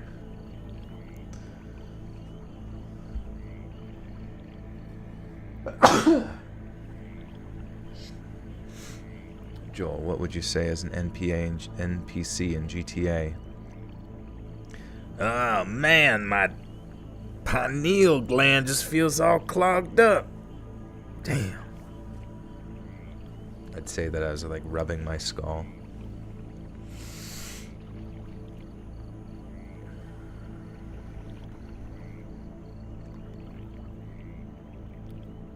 Alright. Salud. Alright, anyways.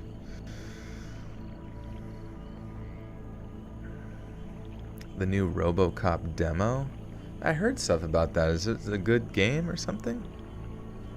What kind of game is it? Just sort of a shoot and kill?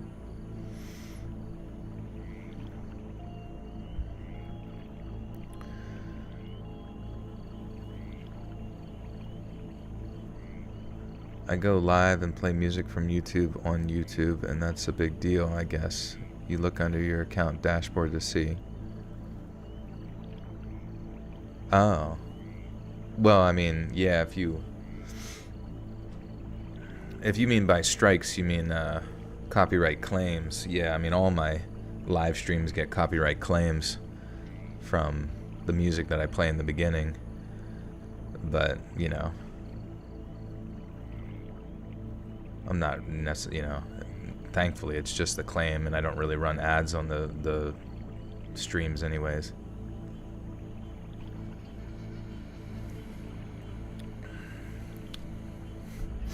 God, I hate fucking sneezing, and then I just feel clogged up for the rest of the time. One sneeze is all it takes.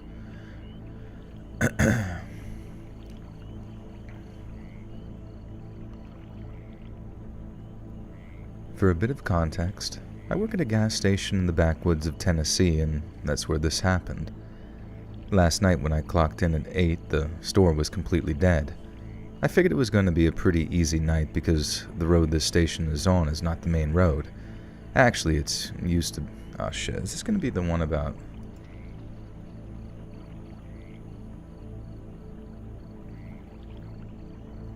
Wait, I checked the store. I called the store owner, and first he's pretty mad I called him in the night. Yeah, didn't I already read this one? Was this on my subreddit? I feel like this guy posted this to my subreddit.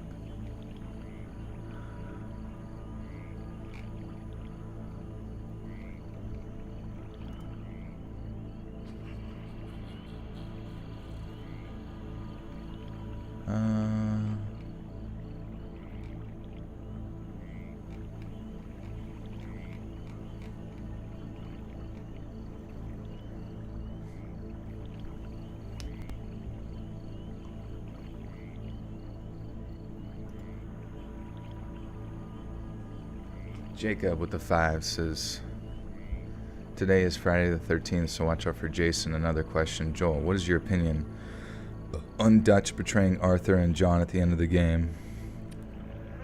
I mean, that's just how Dutch has always been, I suppose.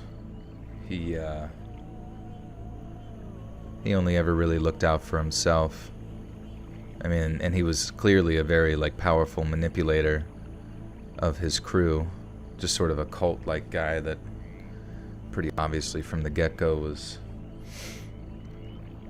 just in it to win it and didn't really care who died along the way.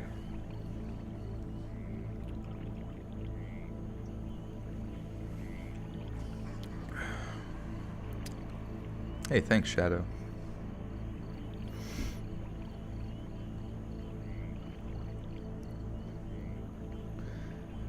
Wait, did I read this one? Wait, okay, so... down the steps before, fell on the other side of the room, and it sounded like footsteps. Okay, I don't remember there being steps in the gas station story before, in the previous one, because there was a Louisiana gas station, but it was completely pitch black or something like that, the lights got cut. It sounds very familiar.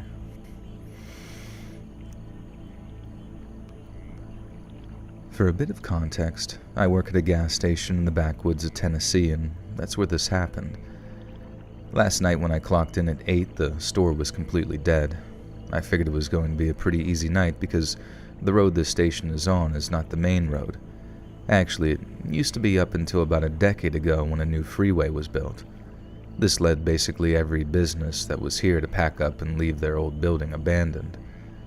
Thanks to this, there are a lot of abandoned buildings on this stretch of road that local druggies sort of tend to claim as their own.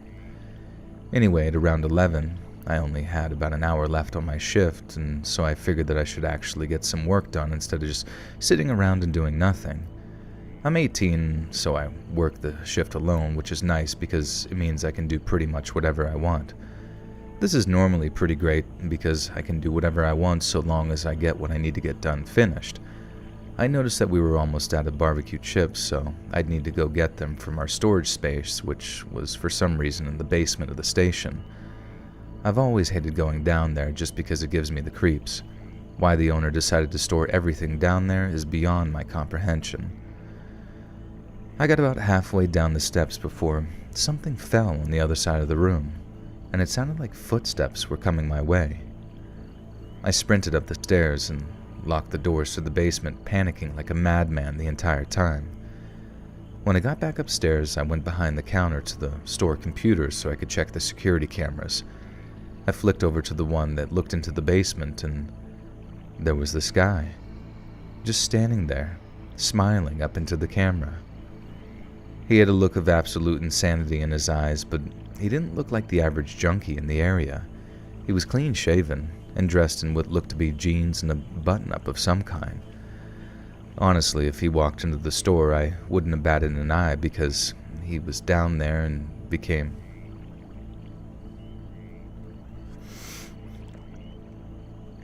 I don't think the story's a repeat, though. Because... Jacob with the 5 says, I don't mean to brag about my mansion, but the master bedroom is upstairs, and the upstairs in my mansion is beautiful. It has a golden chandelier. Damn, dude. Yeah, but the other guy has a pterodactyl, Jacob. I don't think there's really any beating a pterodactyl.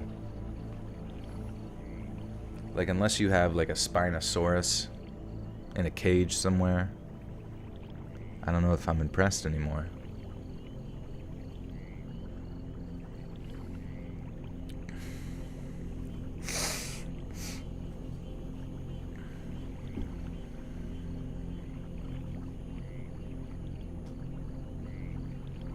This is a Minecraft mansion.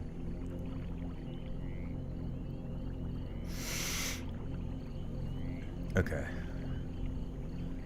Honestly, if he'd walked into the store, I wouldn't have batted an eye, but because he was down there and became...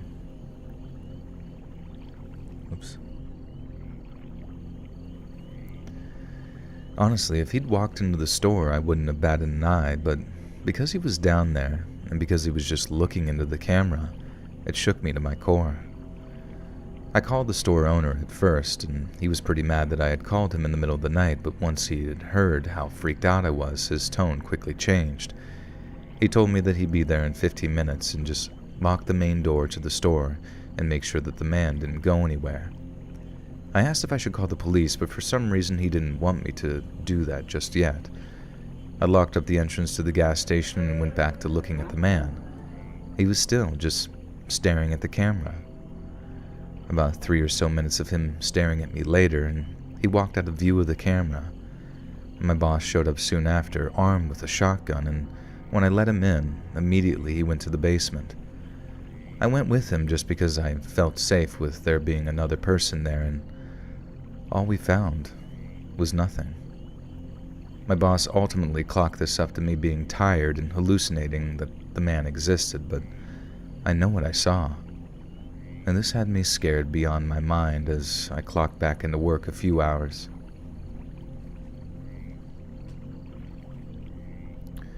And this had me scared beyond comprehension as I had to clock back into work in a few hours, and I'm really dreading it. Alright, yeah, that definitely wasn't one we read before, because that was, like, clearly just sort of creepypasta-esque. I thought they were going to say, like, he crawled out through a hole or something. Changeling Blaze with a 5 says, I have a Spino, once had to put him down because he ate a whole club of Crypto Bros. Crypto Bros. The elusive dino. It's going to be in Jurassic Park 8. Sometimes I forget that Jurassic Park did make a bunch of movies with the Chris Pratt shit. Like, I remember Jurassic Park 1, 2, 3. And it's weird. I'm still in this weird sort of limbo state in my mind where, like, I think I'm like, oh, they should make another Jurassic Park. And it's like, oh, wait, they did. And they made, like, billions of dollars from it. But I don't know. It just, like, didn't feel quite right for some reason. Jacob with the 5 says, not going to argue with that, but I'm thankful for a place to live, and a lot of people are homeless, and I don't want anyone to be homeless. People need to change. Exactly, Jacob. Thanks so much, dude.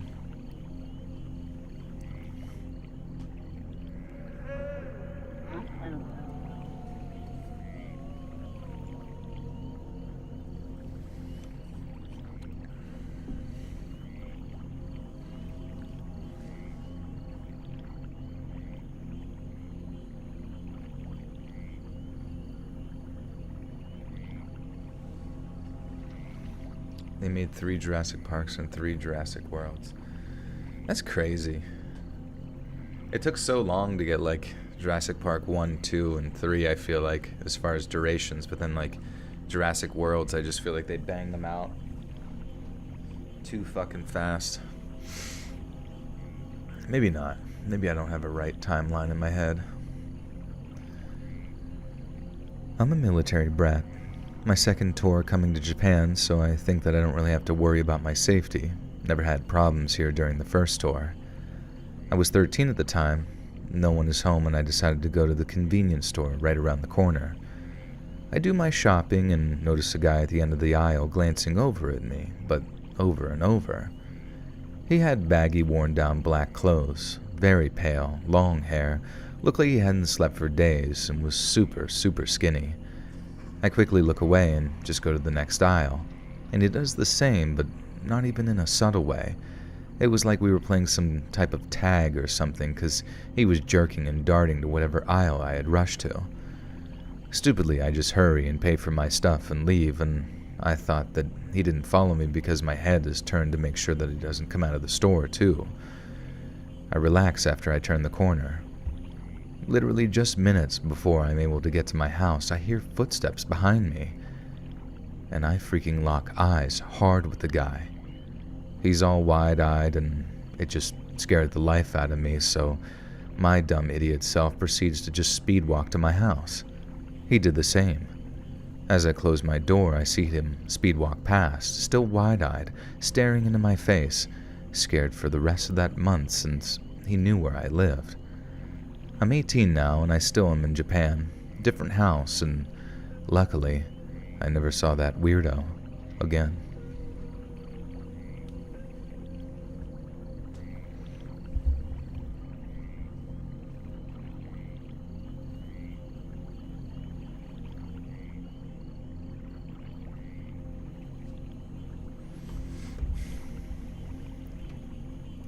Alright, we're going to do a live thumbnail reaction. Robin just sent the thumbnail. Boom. That's it, baby. That's Reddit. That's Reddit, baby. Hell yeah, brother. I like it. I like it like that. Also, I like the coloring, too. It's kind of monochromatic, but has like an orange hue to it throughout all of it. It's pretty sick. You guys are gonna shit your pants when you see this video's thumbnail.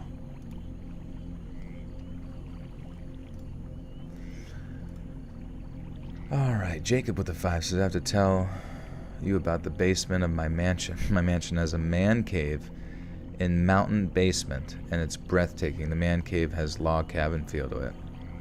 That's dope, dude. Does it have Bud Light? My favorite beer. Vivi, what's going on? What is the good schnooze? Weed or alcohol? None. I'm a sober October.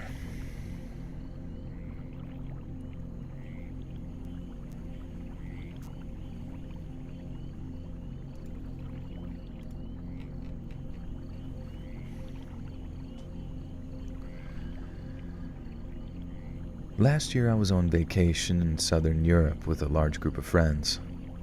We have been there a while and always took an Uber from our rented house to the city, which had very nice bars and clubs. The thing with Uber is it allows very cheap and flexible transport, but it also opened up the door to a lot of creeps.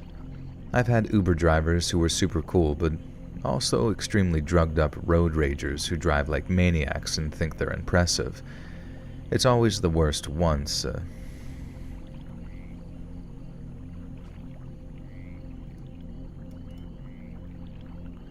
is always the worst once.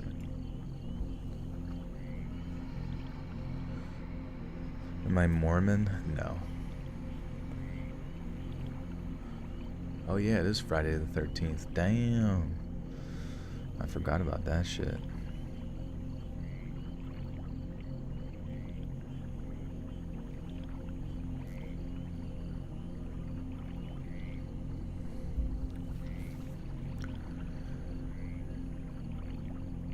And it's always the worst once an attractive woman sits in the car. It feels like a lot of total creeps think, now that I have her here in this situation where she can't flee, she is forced to talk and be nice to me. And for that very reason, the guys of our group always use their phone to call the Uber so no creep picks the ride specifically because a female name popped up. And some of my friends even use male fake names because of that. But the guy we had that day was by far the worst. It's the late evening. An Uber picks us up and drives me, a 27-year-old male. Wait. Oh, I figured like based on the way the person was talking, OP was gonna be a girl. Jacob with the 5 says, I have a day off from work, so I'm gonna relax and drink my Jack Daniels whiskey and my Budweiser beer. I've been drinking alcohol since I was 18. Jesus, Jacob. You do know that's illegal, right? In the United States of America, you do know those are the laws that you're not supposed to drink till you're 21 years of age. You're lucky I don't call the president.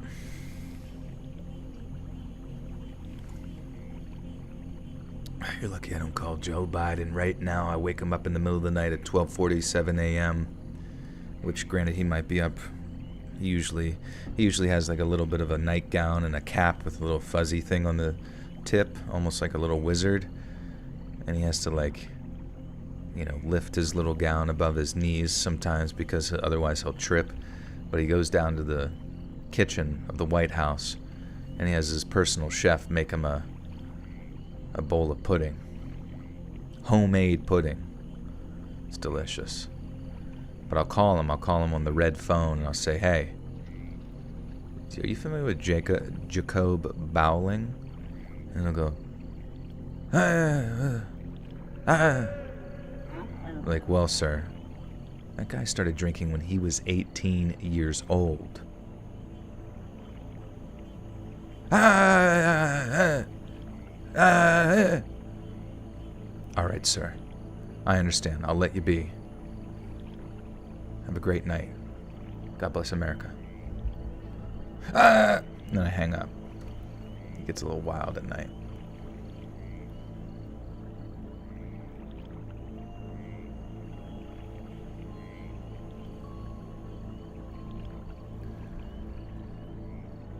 It's a late evening. An Uber picks us up and drives me, a 27-year-old male, another 27-year-old male, a 25-year-old female, and a 24-year-old female to the desired old town where we plan to go clubbing and drinking.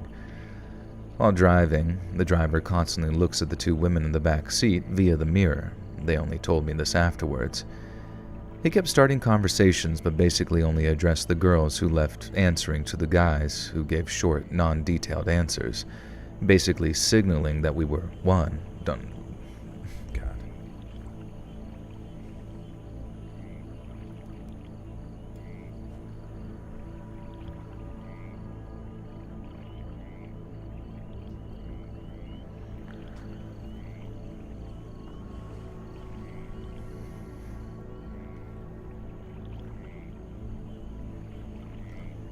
Basically signaling that we, one, don't want to talk, and two, don't think he needs to know our plans. To us, he seemed way too pushy, and he wasn't really that big on hygiene, it seemed, giving off the classic, this exactly the scenario. God, I had to put this through ChatGPT because this is fucking dog shit grammar.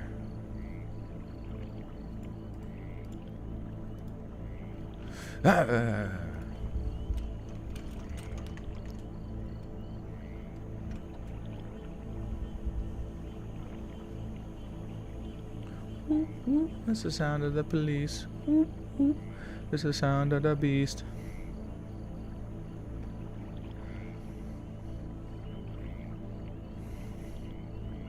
Megan's a juggalo. Confirmed in the chat.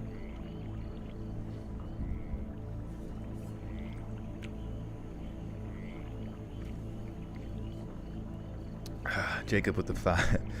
When I was 18, the drinking law was 18 at the time, and that was in 2008, so I'm in the clear. Remember, I'm 33, so it's all good.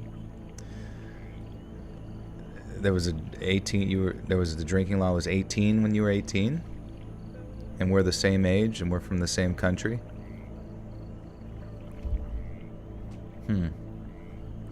Curious. I'm gonna have to run that one through the Supreme Court. That's who I'll call next on my red phone. And if you're wrong, Jacob, they can get the statute of limitations, man. I'm telling you. They'll go back. They'll audit your drinking history. And they will sniff your breath. Know every little stink in there, and one of those little stenches that comes out kind of like wafts out a little bit like a illustrated heat wave. Will be from back when you were 18, and they're gonna say, you've been drinking, son? You've been having a little many of those? What are you gonna say? What are you gonna say, Jacob? The Statute of Limitations. Yeah, they can look back through your liver like looking at the rings of a tree. They'll find out. Every sip you've taken, it leaves a mark, a lesion of sorts. And the Supreme Court will find out.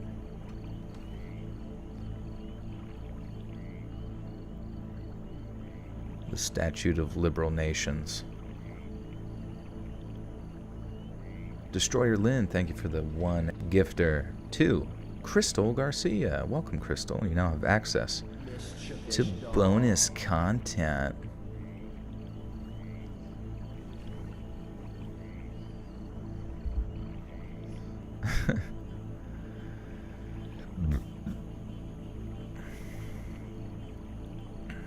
Ask Google.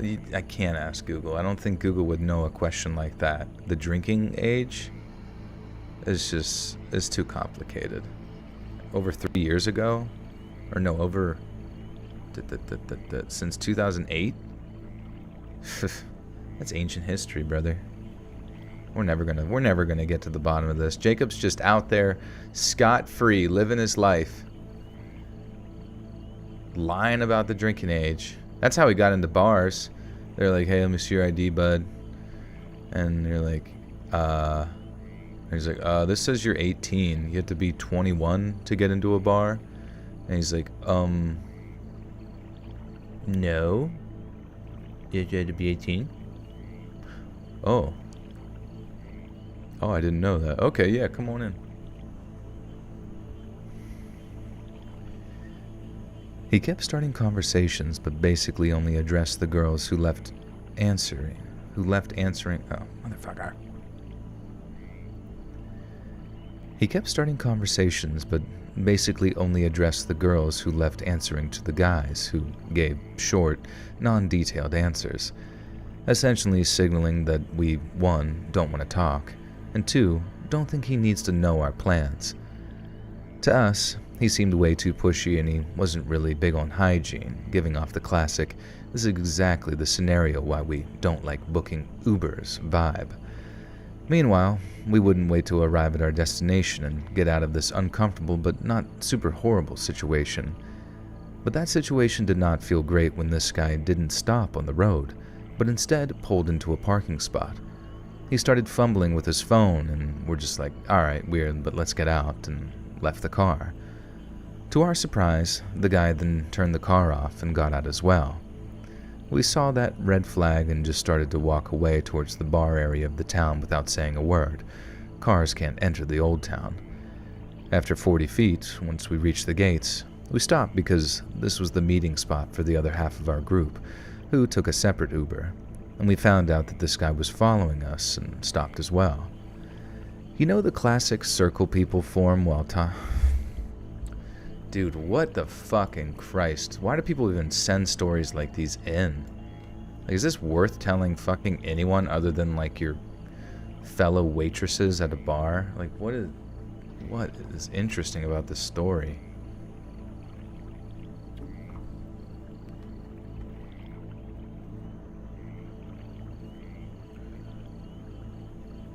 Jacob, thanks for the 5, man. Good to have you.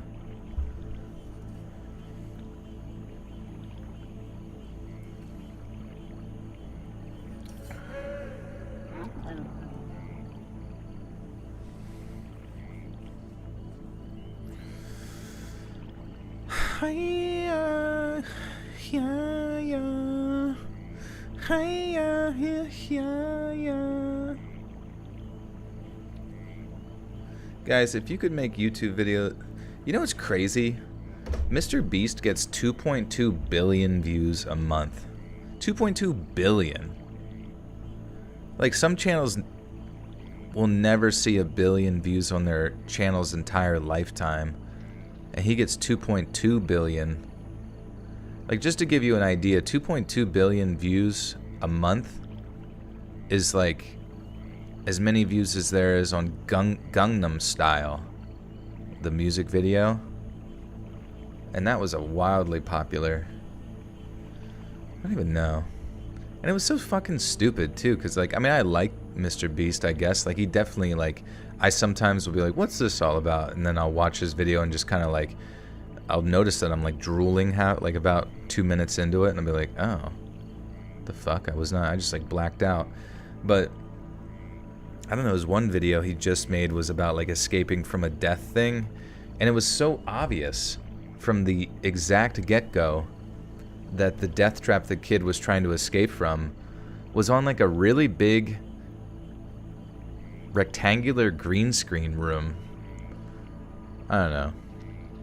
It was just so corny. It was like, if ever there was because it was like a bunch of spikes crushing like a hanging cage, right? And obviously Mr. Beast isn't gonna squish somebody in the little guts, you know? But I just thought it was really weird that he, like, started his video out with, like, the most blatantly green screen thing of all freaking time. I'm calling YouTube and I'm saying, Mr. Beast is a wire. He owes me $1 billion. And a burger and some chocolate.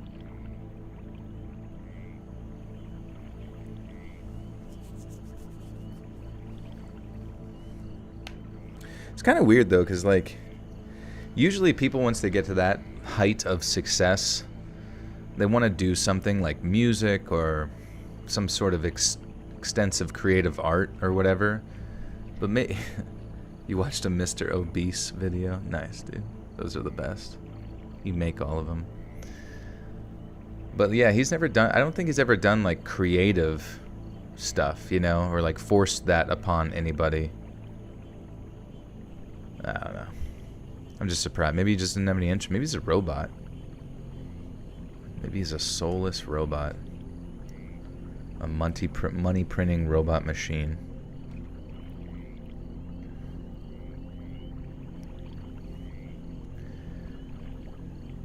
You know the classic circle people form when talking, where one guy is just standing next to it because people don't let him in? Well, we did that with him. We started making conversation about how long the others will take to get here when they are... God, fucking Christ. We started making conversations about how long the others will take to get there, where they are right now, etc. And this guy keeps throwing in comments like he's part of the posse. Oh cool, even more people. This must be a great evening. And this was in really broken English too. And then we texted our friends in a group chat that we are changing the meeting place to this bar because the Uber driver is following us around and we want to lose him. So one of us started leading the group to a quick pay. I can't even, I like fixed the grammar and I still can't fucking read this stupid shit. I fixed the grammar.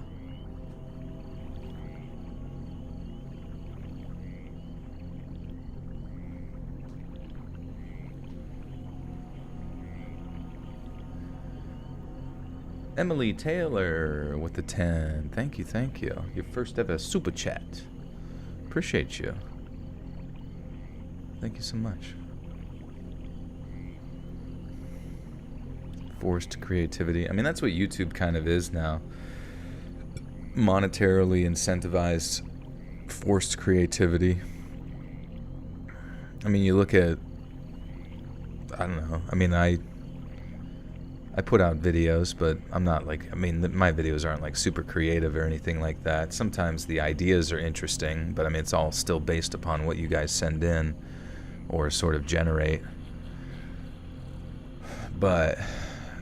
which is tough to keep up with sometimes, but... I don't know. There's a lot of like strange stuff on YouTube. I think one of the weirdest... I mean, I guess in some ways my channel is kind of a drama channel because I cover people's drama, but it's just like individualized drama that you'll never see. But I always find this strange morbid fascination with like YouTube drama channels, because it's like such a strange concept, because like the YouTube drama commentator that does the stuff, whether it's Keemstar or whoever the fuck it might be, they have to like pretend like they give a shit about other people's pointless dramatic lives of a bunch of... because like if you're a YouTuber, you're probably a fucking internet nerd, right? You're just a stupid weirdo nerd who made videos online. I mean, no normal person like does YouTube videos and like isn't a little bit fucking nerdy and weird, and yet we're like reporting on their lives and the various mistakes or weird shit that they've done. And then on top of that, you're like incentivizing reporting on it by like running ads and making money off of it. And then you're also incentivizing essentially like the commentator to gaslight himself to think that like his opinion on the matter is somehow like fucking important. Yeah, and you're like financially incentivizing people to just be chronically online, sitting on Twitter, ready for the next fucking like little stupid tiff to occur between two goofballs online. It's so cringe and corny and funny and, like I said, morbidly fascinating, but it's like, it's so odd. It's such an odd like formation of like human culture. Like the alien, not that who gives a shit. I mean, people look back on history and they're like, what the fuck was this who the hell was PewDiePie bridge incident? What's this all about? It's the aliens. What's this stupid shit? Go touch grass.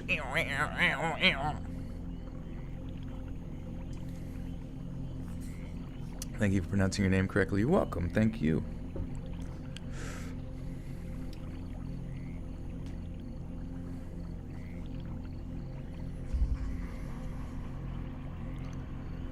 So, one of us started leading the group at a quick pace through the streets. They are very small, lots of people, high old town buildings all around them. We made turns at every corner trying to lose this guy, but he still followed us. Finally, we reached this big plaza where there were hundreds of people closely together, basically queuing to enter the narrow street up ahead. We pushed through like rude douchebags and successfully lost the guy. Finally, we could head straight to the bar after our detour and linked up with the other part of our group. 2 hours passed, life was all good, and we decided to head to another bar a bit further away because the drinks and prices kind of sucked in this one. We had 2 drinks at that bar, and guess who walks in through the door and stands next to the table? That guy. And he says, "Hey guys." At this point, our friend, the 27-year-old... Oh, wait, fuck. Oh my god. Just get to the fucking point, dude. Holy shit.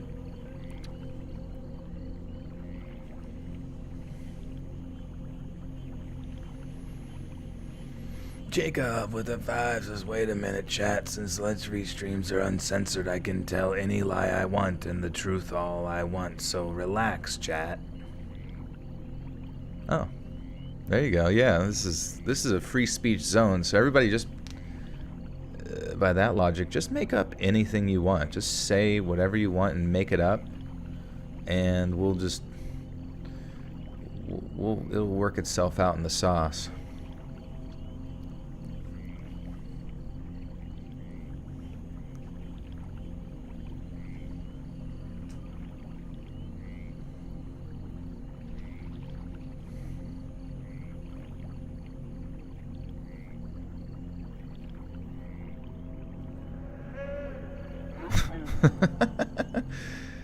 Yeah, it is kind of weird that they didn't tell the guy to just stop following them. Hey, weirdo, how about you just fucking stop?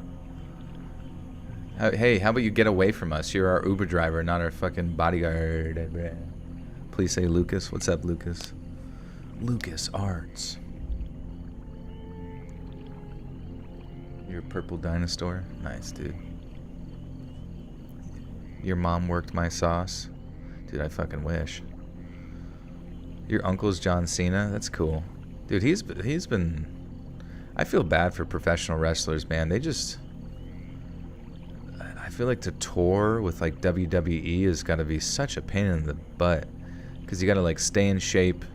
You got to drive everywhere on a bus or a plane, which is just so bad on your sleep schedule. I guess you get used to it, but I wouldn't be surprised if those guys wake up with, like, a fucking nose full of amphetamines and go to bed, like... with a nose full of fucking Xanax and Z-Quil.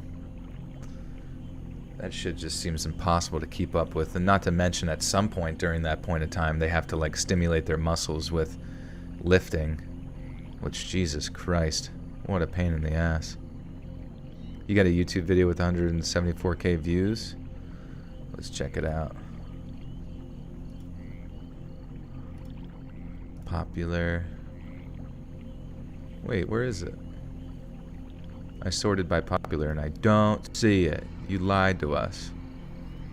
I see Boondock Saints Zao, I lay sleepless in my grave. That's got 2k. It's alright, you'll make one. You're gonna make a video that gets that many views. That's what you're gonna do.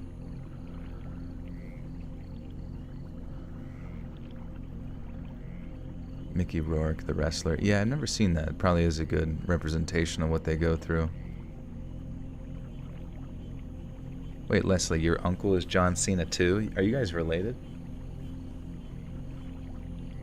Oh, his copyright claimed. Oh, okay, that stinks.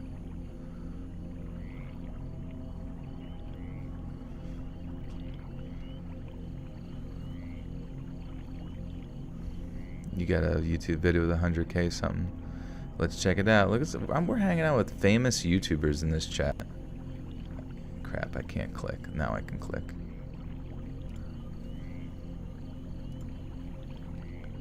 Popular. The Sundays Wild Horses HD. What is it? Like a song? Oh, is it kind of like... Is it your song? This is purely for entertainment. All rights go... Oh, okay. So it's Wild Horses by the Sun. Okay, so you're... Okay, so you uploaded somebody else's song, which is fair. I mean, everybody does it. That's the cool thing about YouTube is you can just do that and nobody can't... No, the FBI doesn't show up and kill you or anything. It's awesome.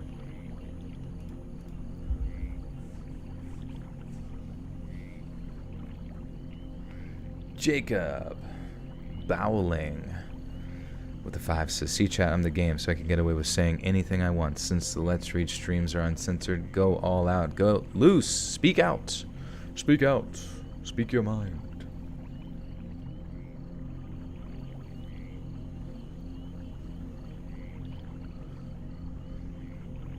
John Cena's your dad? Holy shit, we got a whole John Cena family reunion in the chat right now. I don't even want to finish this person's story. It's so fucking shite.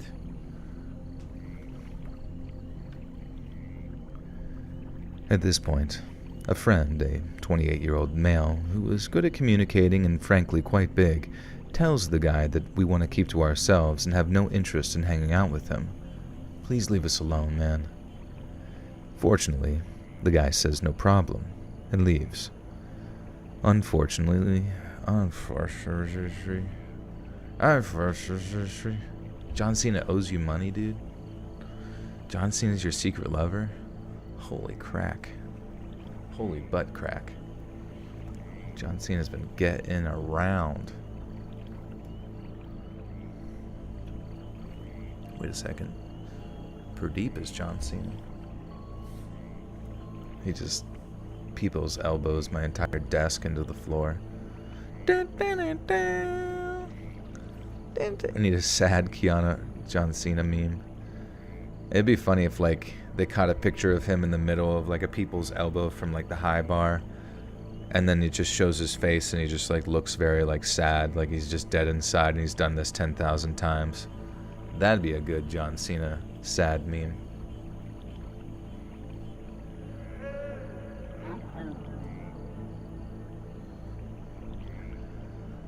Unfortunately, at 3 a.m., while dancing in the crowd at a club, the same guy announced his presence by tenderly pressing his body against the back of one of the girls, whom he had been staring at through the mirror in the car.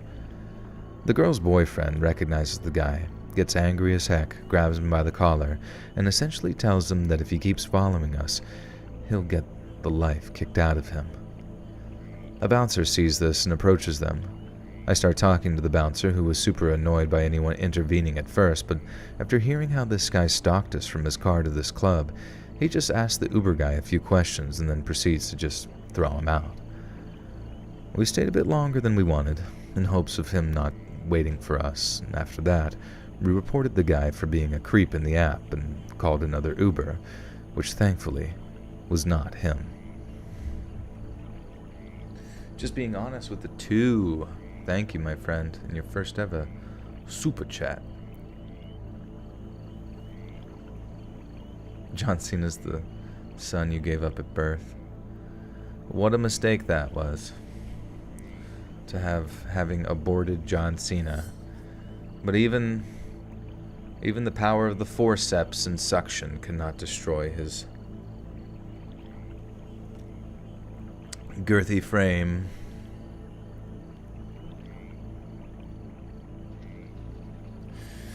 I'm a creep. Yeah, the Uber guy sings that at the end. I'm a widow. What the hell am I doing here? Oh, fuck. This story's long as shit, bro.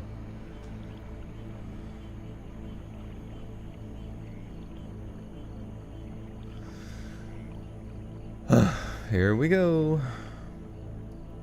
Lock yourselves in, because this one's a doozer.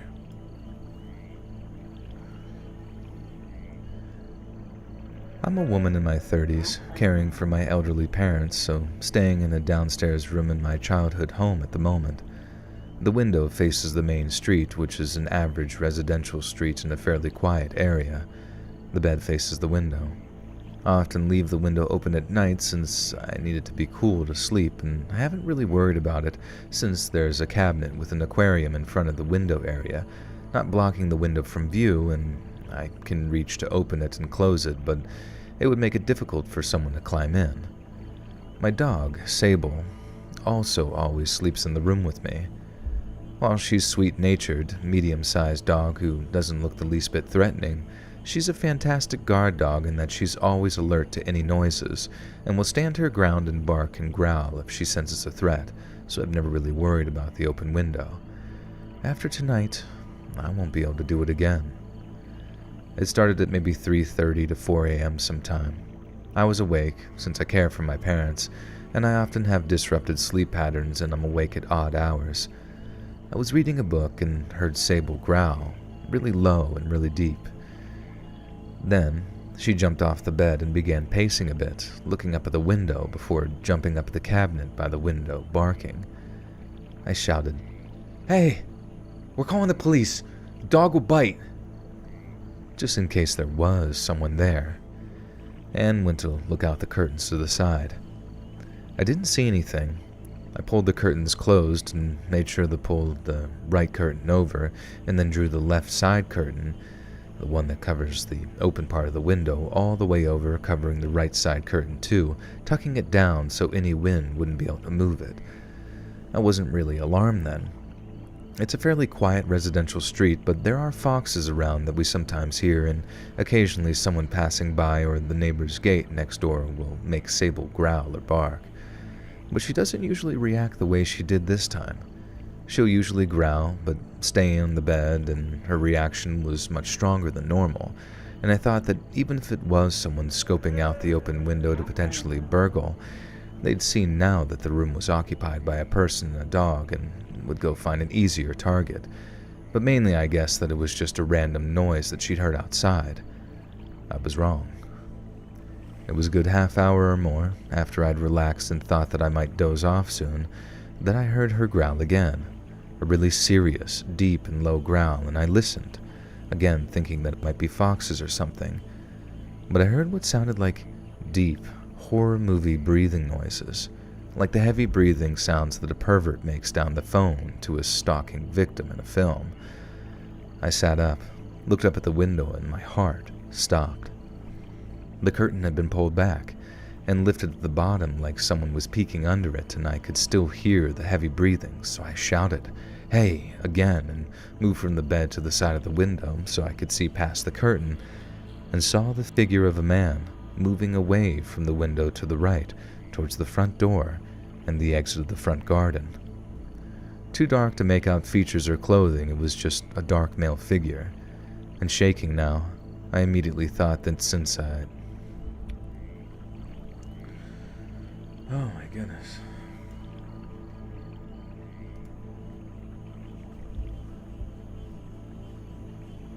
Oh, Jacob with the 5 says, "Here's an uncensored joke. What has a small package but can't get a woman? A sack spot." That's like 100% so true, dude.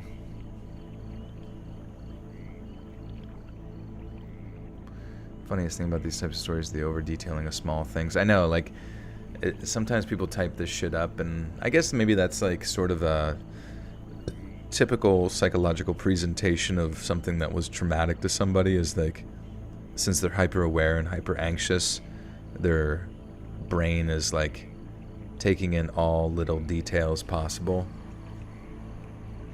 Because I remember that like happens to people, like when people lose their parents or they have some really traumatic events when they're younger and they have like forever ongoing anxiety in their mind. They tend to be hyper aware of things all the time, and so they have like really crazy good memory when it comes to things that have occurred in their lives.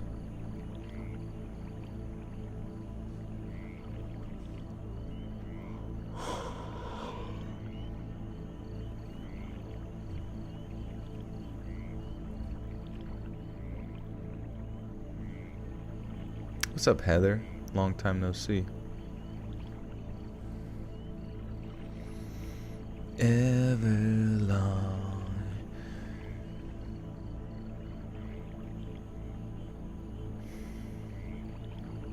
It's kind of funny seeing the Foo Fighters get popular in 2023.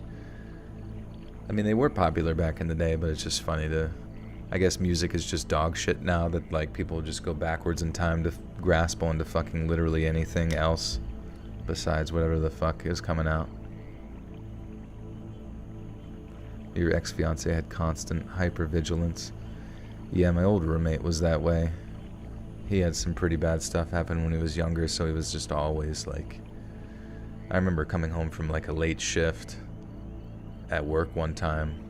You know, I would work till I clock out at 7:15 a.m.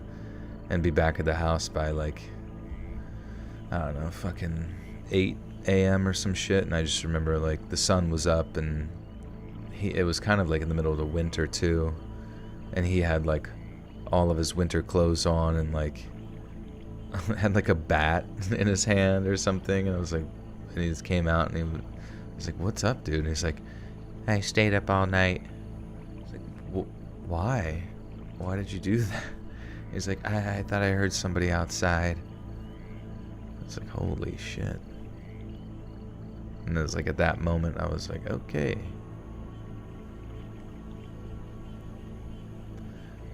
Jacob with the 5 says, I got a promo for the Saxbot. Saxbots, you had no chance in hell of ending Let's Read, so any Saxbots listening, don't invade unless you are high on crack. Do I have a little meow meow? I do have a cat, yeah. He's laying behind me. He surprisingly has not desired any of my attention at all. Dave Grohl is the devil. Is he a bad guy? He seems pretty boisterous, but I guess really any popular musical band is going to be a bit much. Shaking, I immediately thought that since I knew he'd move away and wasn't at or under the window, I reached and pulled it shut, grabbed my phone, and called the emergency services. One thing that creeps me out in hindsight is that it would have taken a few seconds for me to move from the bed to the side of the window, and that was after I'd shouted and he knew that he'd been seen. But he must have stayed there even knowing that I'd seen him until I moved the curtain and could see out, then he moved away. The heavy breathing also had to be deliberate. It was so loud, like someone was trying to frighten me. While on the phone with police, I went around the ground floor in the house turning lights on, making sure the rest of the house was still secure, and it was. Very careful to lock doors and all the other windows at night, and everything looked undisturbed. 2 patrol officers came shortly before 5 a.m. and took the report. They suggested asking the neighbors if they have camera footage and to let them know of a potential prowler in the area tomorrow, and they went to drive around the area, saying that they'd be wanting to know what someone was doing wandering around at 5 a.m., the time the police arrived, anyway. Since the dark meant that I only saw the shape of a person, no real description, I doubt they can do much. I couldn't even be 100% certain that it was a man, but the breathing and the figure that I saw instantly made me think male. The outline of his head looked smooth, so either bald or wearing a tight cap, and height would have been.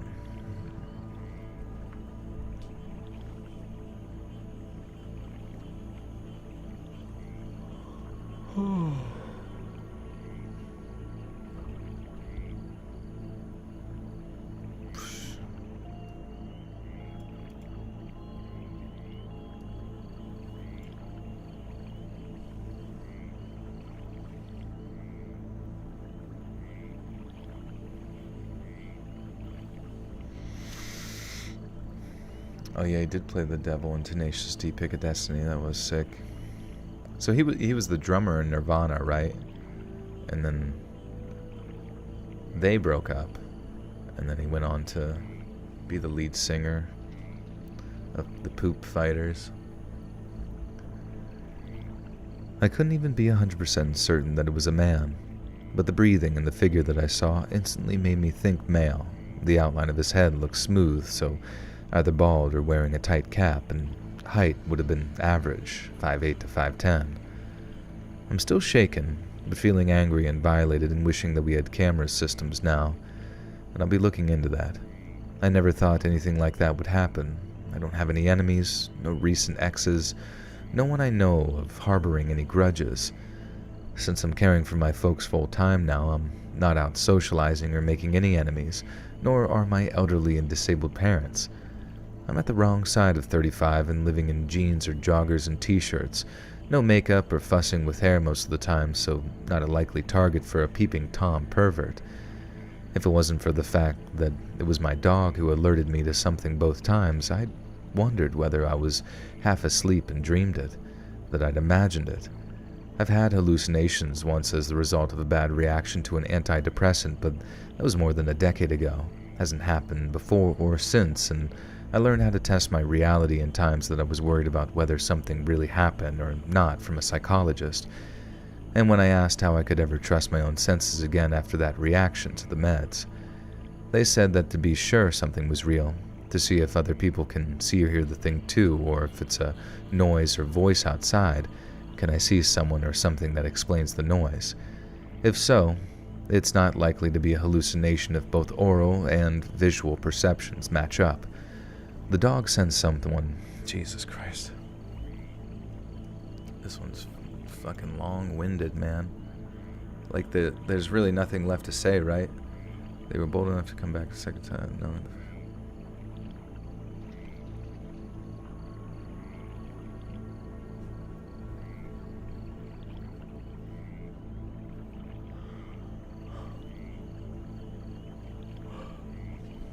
Well, they didn't break up, but they blew up.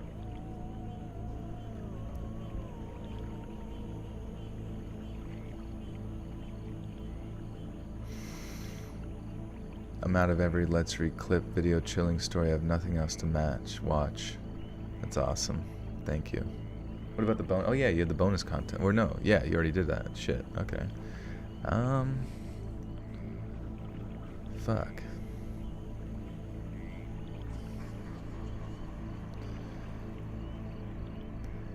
The dog sensed that someone was there first, and I heard and then saw someone.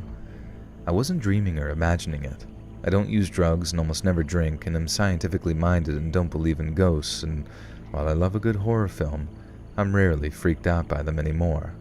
I'm just too old and too cynical. Yeah, I don't know. This goes on for another fucking 2 paragraphs. It's like, I think you got your point across. Like, at this point, it's turning into a journal. When's the next big compilation coming out? The big compilation. Let's see. Let's snee. The last one was 2 weeks ago. Well, 1, 2, 3. 1, 2, 3. So, yeah. Wait, what the fuck? When did I release it? 2, 3. 1, 2, 3. So this is week 3. So I guess it won't be till like the 30th, but I feel like that, I don't know, that's just like really weird timing.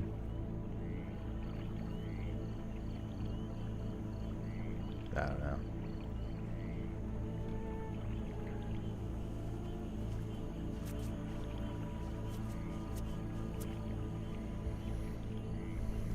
Jacob with a 5 says, Joe, I've enjoyed this stream and I've enjoyed getting to chat with you and made me laugh tonight. I'm going to call it a night. Take care, Joe. Thanks, Jacob.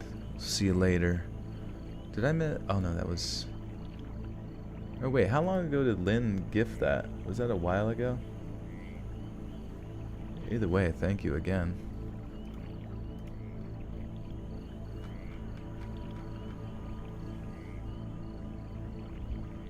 What's the best brand of water? Oh, what's the one with like... Oh, Fiji. I don't know why. The Fiji water bottle, to me, it's like... All of it's so fucking silly. Just like water. But for some reason, the bottle and the presentation of it just makes me feel like it's... And the taste of it, for some reason. I don't know if it's just a placebo effect.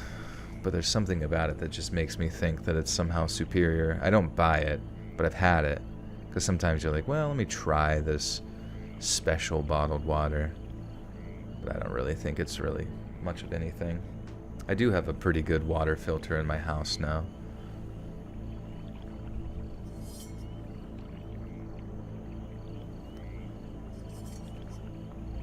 I wish they would sell water in like glass bottles.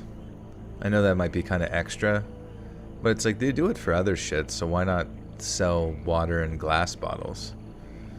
Because then you wouldn't have to worry about, or at least you could pretend in the marketing sense that you wouldn't have to worry about like microplastics and shit like that.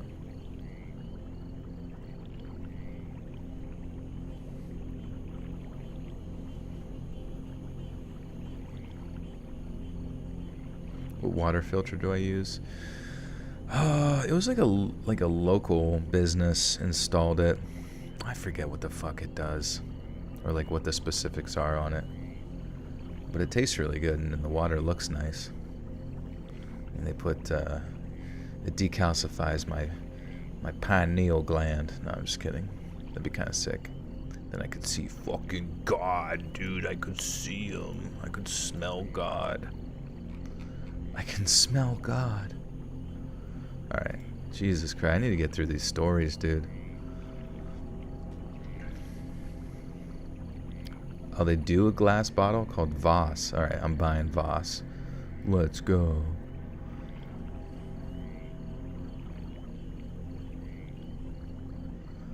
I remember there was like one bottle of water, I forget what it was called, it was like red and black, but like when you would check the label and stuff, it was like no arsenic, and I was like, just back then being like, whew, no arsenic, thank God. All these other bottles of water are just riddled with fucking arsenic. It's probably what Hitler drank before he died, and I was that close to ending up just like him. Jacob with another 5. There's one more thing you have helped me get through hard things I've had, and can't thank you enough for that. So Joel, thank you for being my friend. You're welcome, Jacob. Have a fantastic night, my friend. Thanks so much for the support. You rock.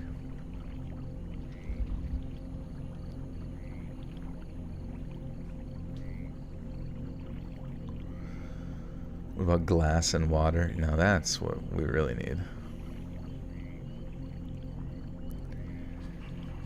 It happened last night at around 7:30 p.m., so it was already dark outside.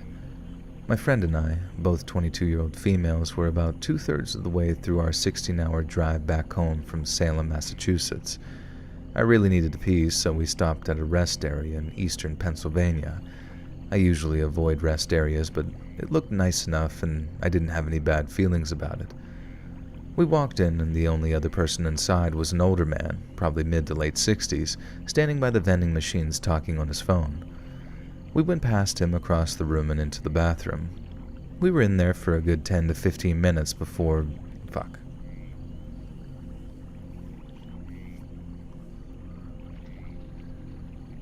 We were in there for a good 10 to 15 minutes because she wanted to pop a couple pimples.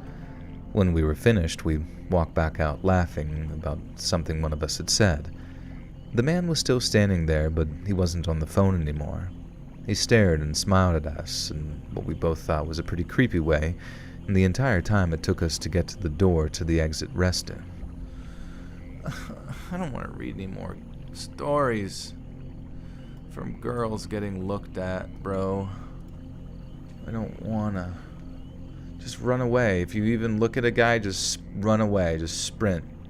So you don't even have to feel anything in your body at all. You just go, just sprint. Just scream into the air, yelling, Jesus Christ, and sprint by him.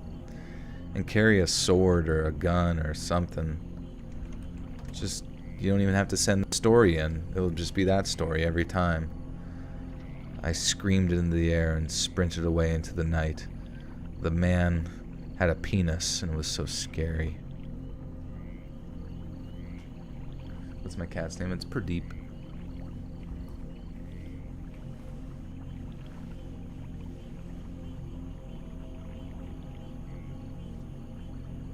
A mace and a machete. What about a machete doused in mace?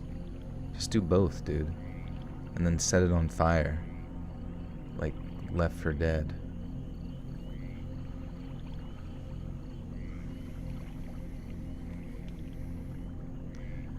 He stared and smiled at us, in what we both thought was a creepy way, the entire time it took us to get to the door to exit. The man we hadn't seen left the rest area. They both started walking towards us, with the younger one coming head-on the sidewalk, and the older one kind of going diagonally toward the driver's side of the car. This was odd because there were no other cars past mine. The only cars that I could see were on the other side of the lot closer to the building. My friend and I looked at each other and bolted for the car doors. Bolted for the car doors. Hey, Ian, thank you for the 2, or not 2, 10. Sorry, thank you so much. Says, love your content, man. Been watching you for years. You should make more 4chan stories. I should, honestly. And at the very least, don't have to name it 4chan, but just get some of that shit out there, because some of them are crazy. The buffering go crazy? Really? What happened? Mischievous dog. Ah, shit.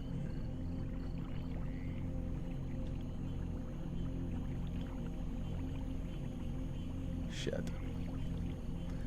Just let me know when it comes back, please.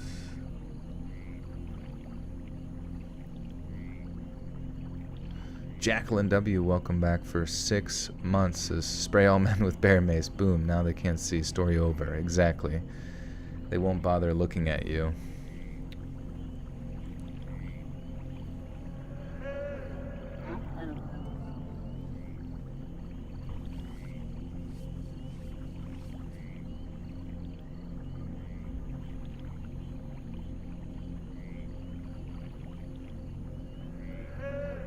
And I'm back. Sweet.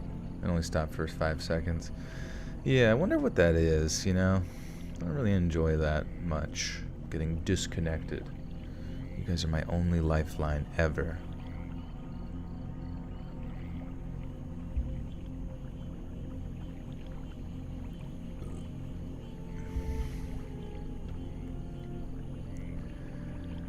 My friend and I looked at each other and bolted for the car doors.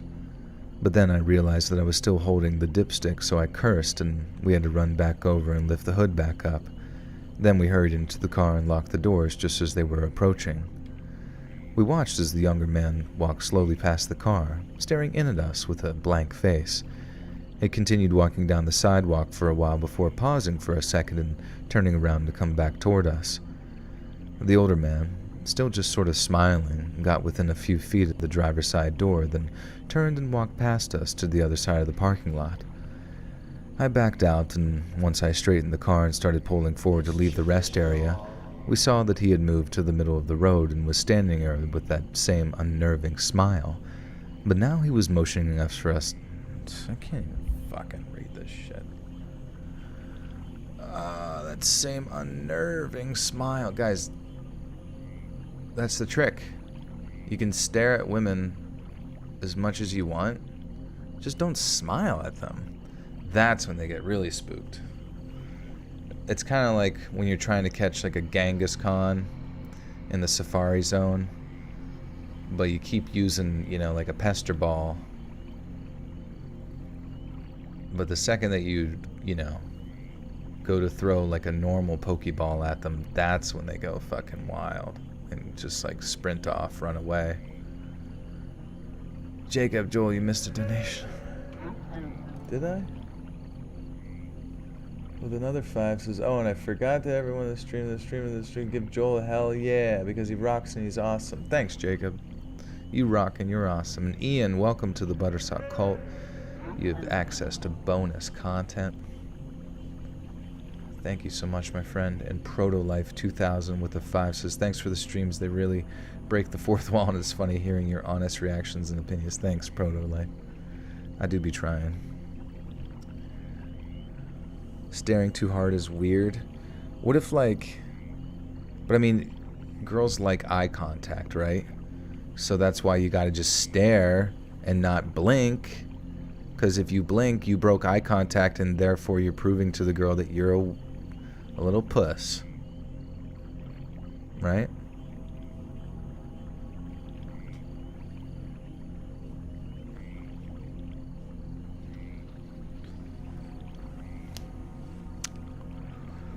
That's what Andrew Tickle My Taint has taught all of us. Just keep staring.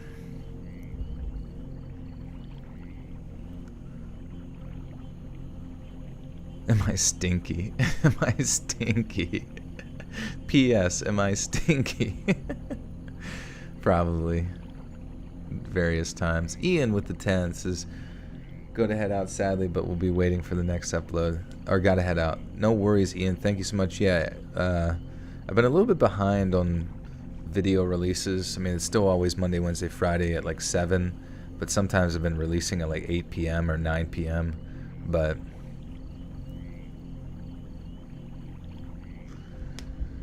they will be there. Don't you worry your little butt. Just give a kind smile. What about, they want to see all your teeth at once, so you gotta open your mouth real wide. And if they want to know if you're stinky, you gotta like blow your breath towards them. You gotta hiss a little bit in the girl's direction.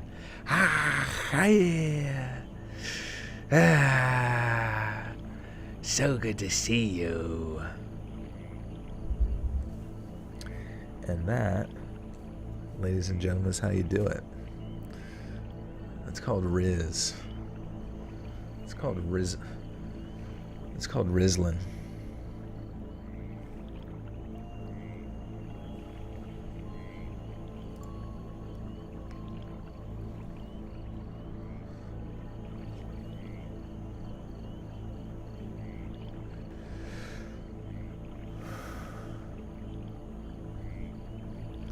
Okay.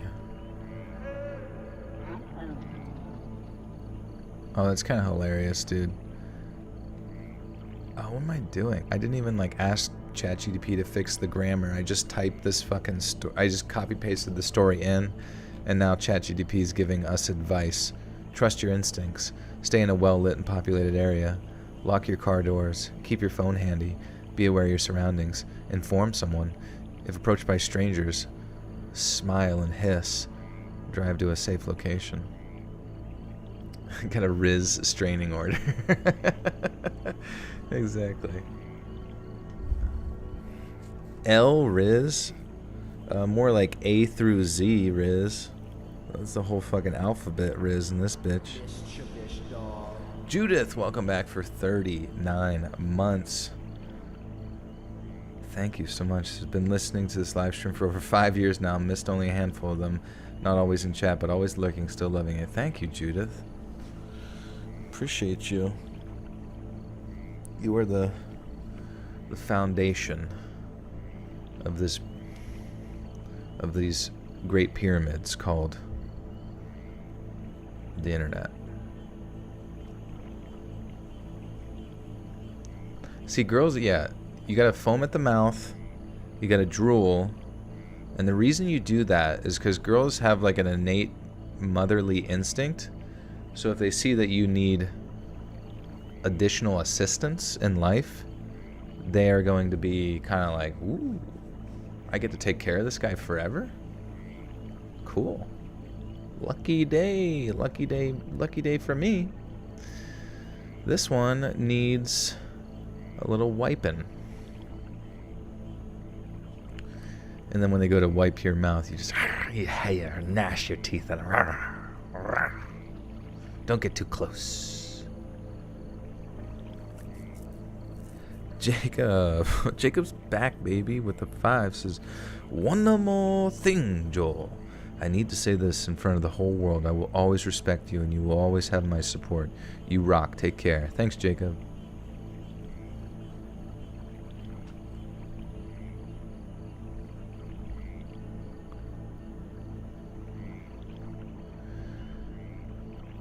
I backed out, and once I straightened the car and started pulling forward to leave the rest area, we saw that he had moved to the middle of the road and was standing there with that same unnerving smile, but now he was motioning for us to stop. I drove past him because, no way. We watched in the mirrors as both men got into cars on the other side of the parking lot closer to the building, and we spent the next couple of hours shaken up and blabbing about what could have happened. I'm not sure what their intentions were, but there can't be any good reason to approach 2 women like that at a rest area. I tried telling myself that maybe they were going to ask if I needed help with our car troubles, but I was very clearly just checking the oil, and it doesn't make sense why the younger man would walk the complete opposite direction from his car and go so far down the sidewalk. I'm not really sure. Slip of the devil's tongue with the 2 Aussie bucks says, finally caught a stream on my birthday. Love you. Thank you, devil's tongue. Happy birthday to you. At the end of the video, can you say, Daddy's home? I could maybe say that. will need reminding.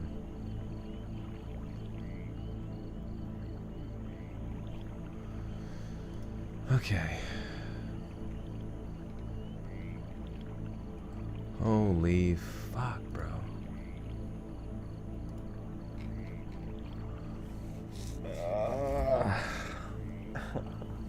How long have we been going? Well, I don't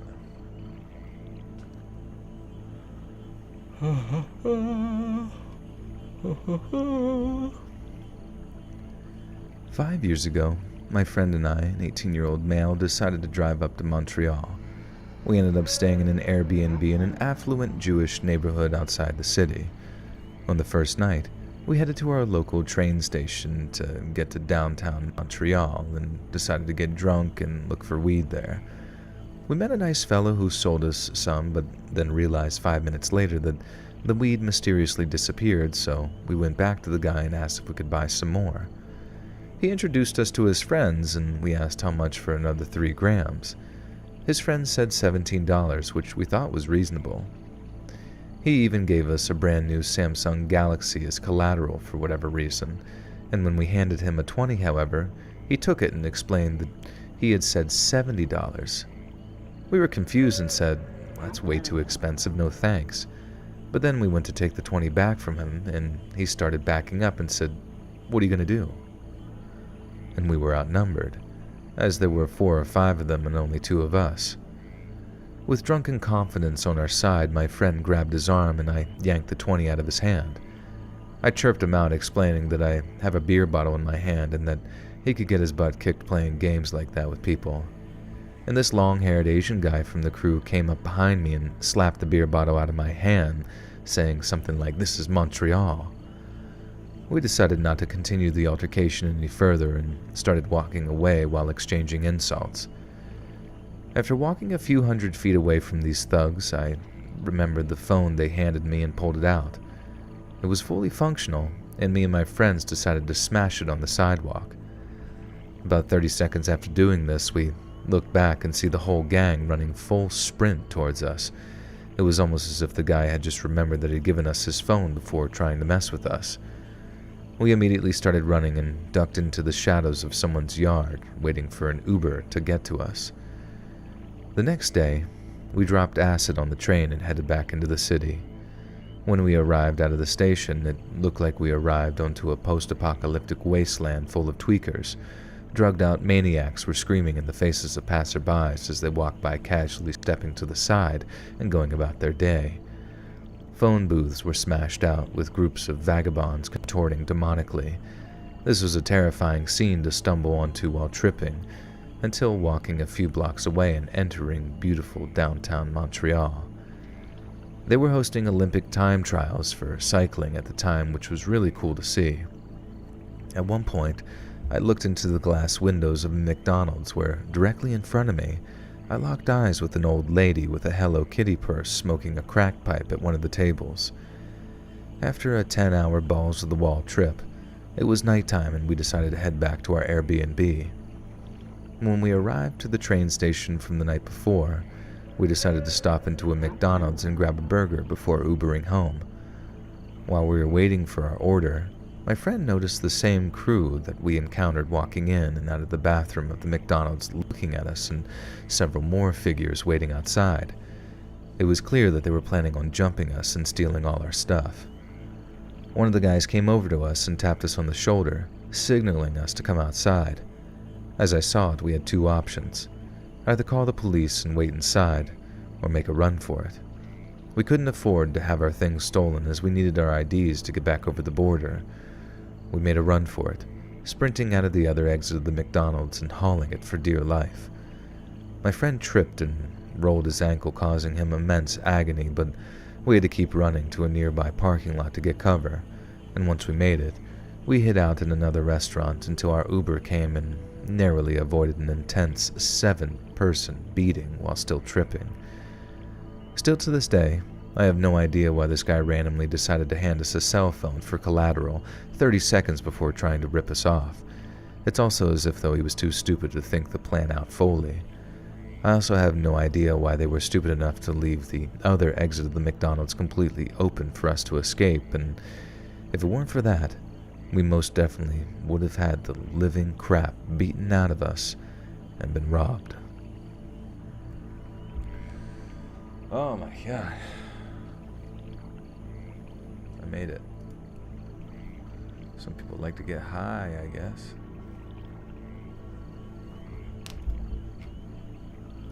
Alright, 2 more motherfucking stories. Holy shit.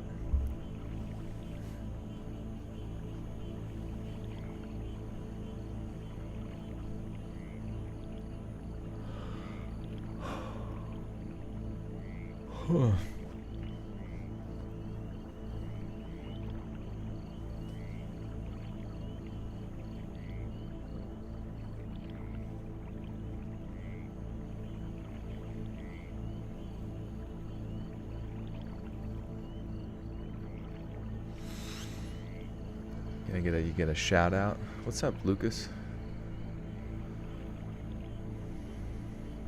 What's up, Van? How are you?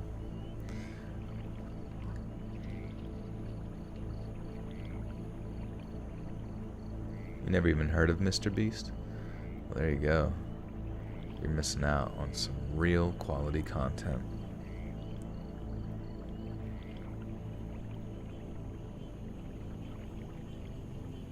I sound tired. I am tired. I should have been in bed at like midnight.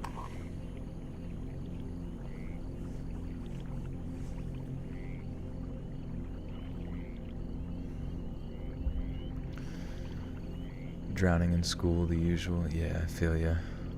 It's kind of a crazy feeling once school ends, you know? Just never ever having to worry about that bullshit.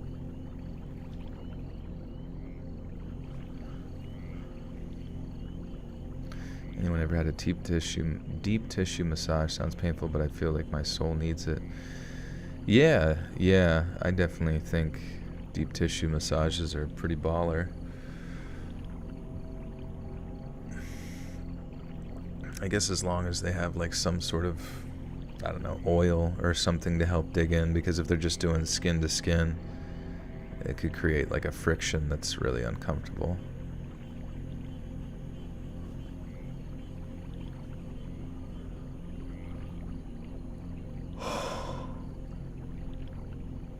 I want to start by saying that this isn't the first bad experience I've had dog sitting, but it's definitely the worst.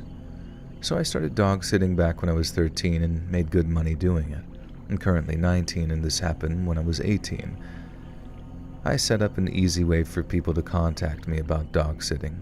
I put a post on Facebook and Instagram about it often and would get people in the messages asking me to dog sit. I got a notification from Instagram one day saying that someone was trying to message me. I accepted it, and the message said something like, "Me and my wife are looking to find a dog sitter while we go away for a week to Florida. You will have to work the 4 to 11 this..." Oh.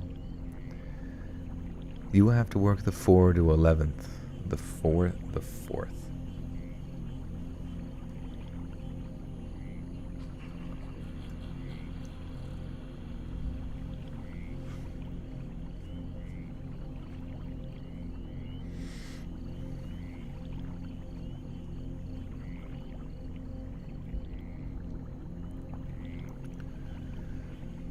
You'll have to work the 4th to the 11th this month.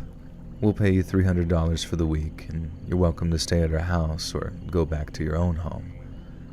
I started talking back and forth with this man, and we're going to call him Mr. Brown for the sake of privacy, so I agreed to take the gig and told him that I would stay in his house for the week.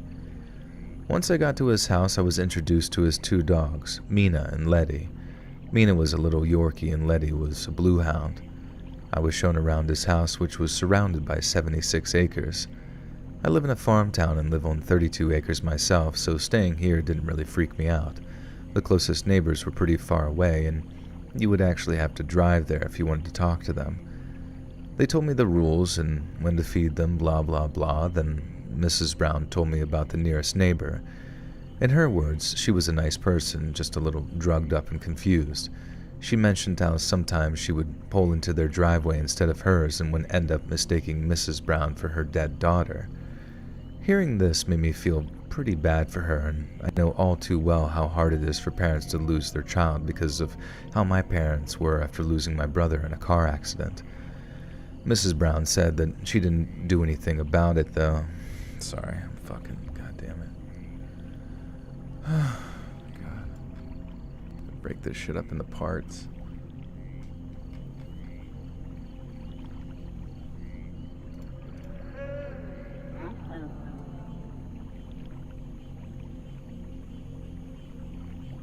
Jacob with the 5 says, I changed my mind. I'm staying because I wanted to entertain all the new members of the Buttersock because I'm a Buttersock veteran.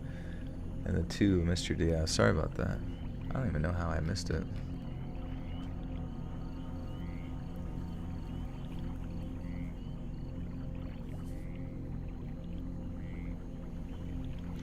England is in the UK, or is that in Ireland? Yeah, let's look at a map of the UK. Map of the UK. Alright. So you go all the way across the Atlantic Ocean to the east of the United States of America. So the side that New York City is on the east coast, right? So you go into the Atlantic Ocean, which is right there. And you take it all the way, and then there's 2 islands, right? You got, oh wait, what the fuck? Yeah, 2 islands. The one island that you would hit first is called Ireland. And then, starting from the top of the United Kingdom, the way north, you got Scotland. And then you got England. And then, kind of right between England and Ireland, with the Irish Sea, is Wales. Yeah, that's pretty much fucking it. But we can look at the towns. And the way north in Scotland, we got the Highlands, Inverness, I don't know how to say it, Glasgow, or Glasgow, I don't fucking know, Carlisle, Leeds, Liverpool. In Wales they got Cambrian Mountains, and Cardiff. I guess England's got all the cool places. Birmingham, the Fens, Ipswich, Oxford, Bristol, Thames. I guess that's the river, right? Or is that an actual spot? Dover, Portsmouth, Exeter, Plymouth, Falmouth. And over in Ireland you got Dublin, nearest the Irish Sea. And then in the north you got Belfast.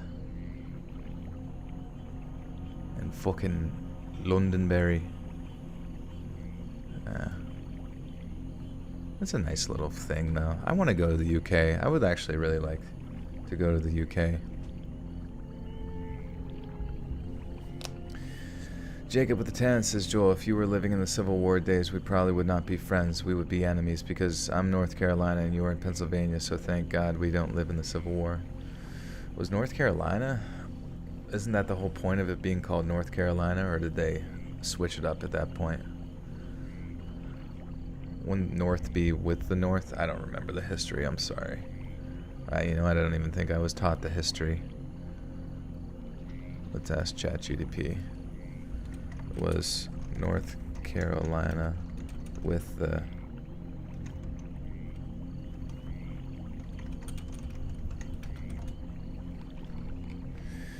During the American Civil War, North Carolina was one of the Confederate States of America. It seceded from the Union on May 20th, 1861 and joined the Confederate cause.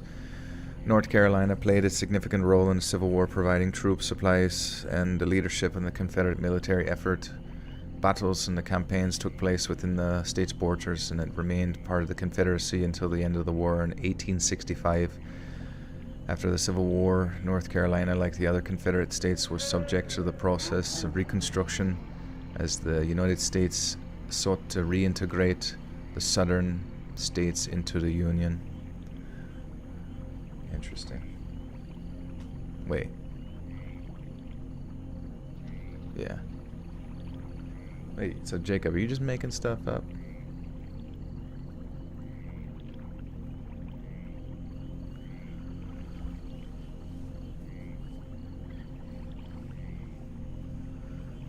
Go to Scotland, you loved it there. Yeah, that sounds nice.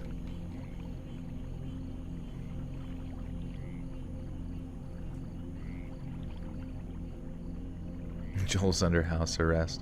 Yeah, and I've just gone insane. I'm stuck in a fucking ship in space. Oh.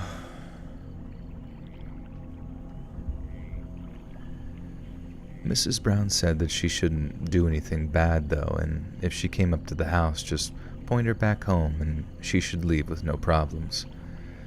After they left, I was down to watch movies and just chill with the dogs. The first 2 days were fine, with no hiccups. The third day, however...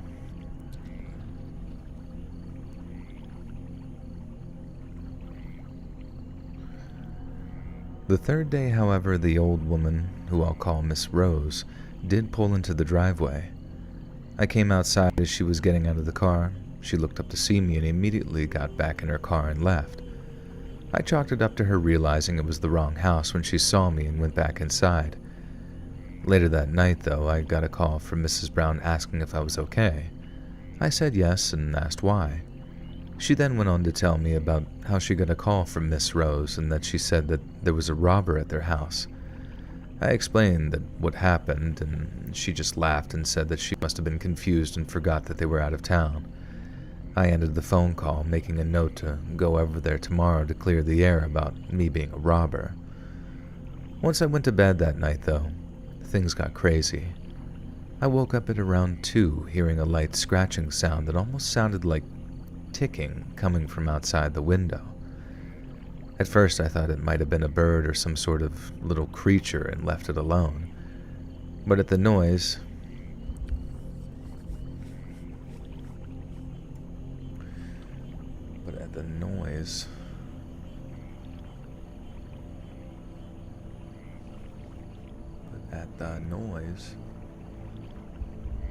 What is it? As the noise. I'm an idiot. But as the noise kept from fucking an L. But as the noise kept me from falling back asleep, I wanted to scare it away, so I got up and went to open the blinds, but screamed when I lifted the blinds at the sight of Miss Rose trying to pry open the window with a pair of pliers. Once she saw me, though, she started banging on the window with the pliers. The dog started barking now, and I quickly got up, told the dogs to follow me, grabbed my phone, and ran to a room with no windows, which was the bathroom, locking the door in case she got in. I called 911 and explained the situation, quickly giving them the address of what I could remember. She said that police would be there in 10 minutes, which for the area was pretty good considering their house is pretty rural. I had gotten the... Oh, shit! Who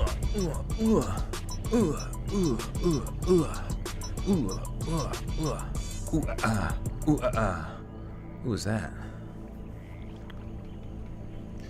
Lauren NASCAR with the big stinking 30 buckarainos. Thank you so much, Lauren. Appreciate you. I had to break things up for the twerk party. Hell yeah. Sorry about that. Thanks so much. What's the scariest monster you can think of? Maybe like the ring girl. That one's pretty creepy.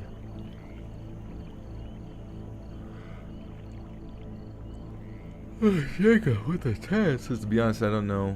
I was not alive during the Civil War, so I don't know. But I do know that North Carolina and Pennsylvania are beautiful states. In my opinion, they are the most beautiful states. Exactly. That's all you need to know. Thank you, Jacob. Thank you again, Lauren. Appreciate you guys. I had gotten the dogs to be quiet and put them in the closet connected to the bathroom to make sure she didn't hear them. I was trying to stay calm and could still hear the pounding on the window. As I continued to talk to the operator, I then heard glass shatter. I cursed under my breath, trying not to cry. I was really scared and pretty much ready to cry from the fear of being beaten to death by someone who was clearly not in the right state of mind. I was whispering what was happening to the operator hiding in the back of the bathroom in the tub. After about 4 minutes of pretty much silence, I heard footsteps, and I could see feet under the side of the room.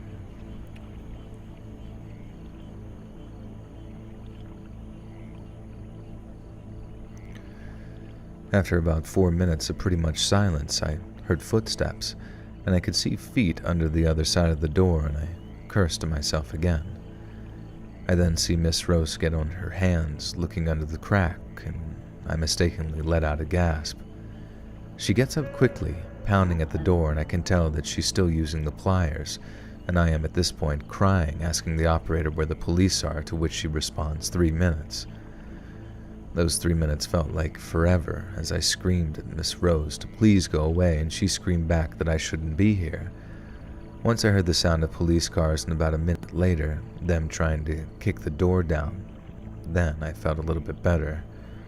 I was told to stay on the line until the intruder was caught, and the police were not trying to get into the house. Trying to get...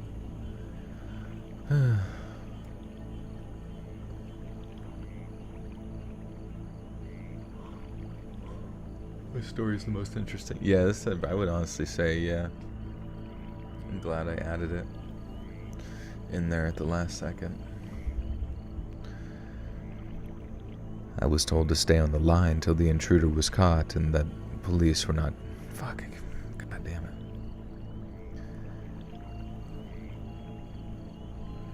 I was told to stay on the line till the intruder was caught and that police were now trying to get into the house. Eventually they did get in, and I yelled to get their attention. Not that they needed it, and she was still banging on the door. Once they got into the room, she was told to drop her weapon, and she obeyed, saying that she didn't do anything wrong. They got her in cuffs, and a police officer told me it was okay to unlock the door. The door. Jesus Christ. This is the last story. No, we got one more after this. I'll go take a quick drink break after this and be right back, but we got one more paragraph here.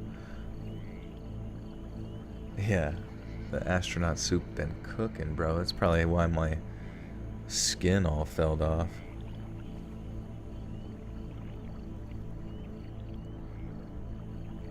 They got her in cuffs, and a police officer told me it was okay to unlock the door, which I slowly got up and did so. After being taken to the police station and giving them the full story for their report, I went to my parents' house as I was just too scared to be alone. The next day I called Mrs. Brown and explained the situation. I got full payment even after telling them that I wasn't going back to the house. They called me a few days later saying that Miss Rose was under the influence of drugs, and in her words, she told the police that she decided to take care of the robber, me, herself, and that she did nothing wrong. She was charged with breaking and entering, which is kind of ironic. After that, I quit dog sitting and am a lot more paranoid, and always make sure my doors and windows are locked. Fuck. And after that, I quit dog sitting, and I'm a lot more paranoid and always make sure my doors and windows are locked. Oh my god, alright. Yeah, that one was pretty good. I thought they were gonna fucking open fire on Miss Rose. Man, put your weapon down! Put the weapon down! No, gentlemen, don't you understand? I'm protecting this house from the... Alright, I'll be right back.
the 5 says, Joel, my mother thought your cat's name was Purdue. The dog food brand. Tell her your cat's name is Purdue. Well, you see. Wait, is it Purdue? I forget. I don't remember his name. He doesn't even respond to his name anyways, so.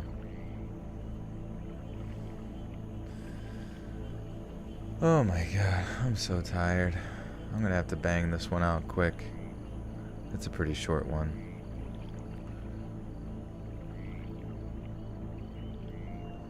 My cat's name is Fancy Feast.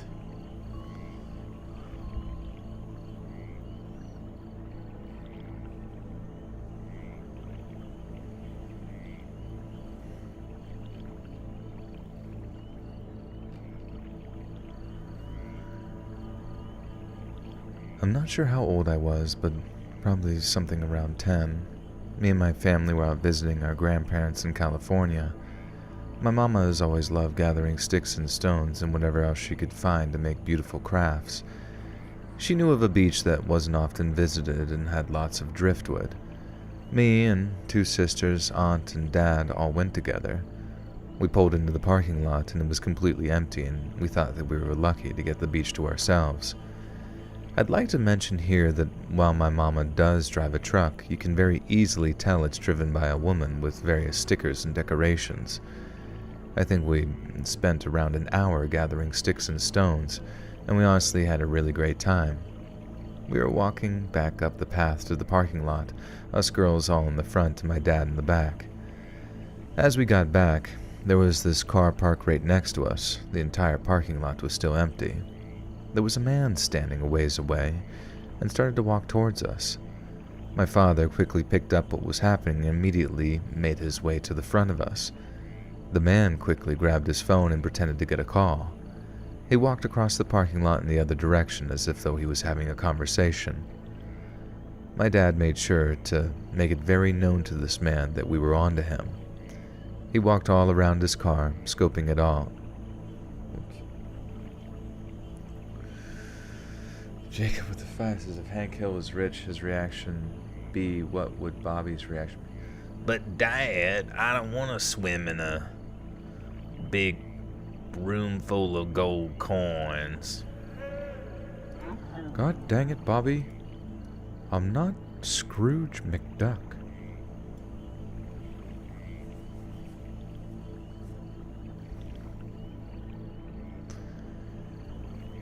He walked all around his car, scoping it out. It had lots of inappropriate stickers, and I can't remember what they were, but they did make child me very uncomfortable, and the windows were also tinted. After my dad searched around making sure nobody else was around, he hurried us into the truck and drove around making sure that we wouldn't be followed until we drove back to our grandparents. Dude, I don't even know what the fuck that story was even about, but whatever, we're done. Let's read this outro script. Mischievous dog. Who became a mischievous dog? BBG, welcome back for 5 months, my friend.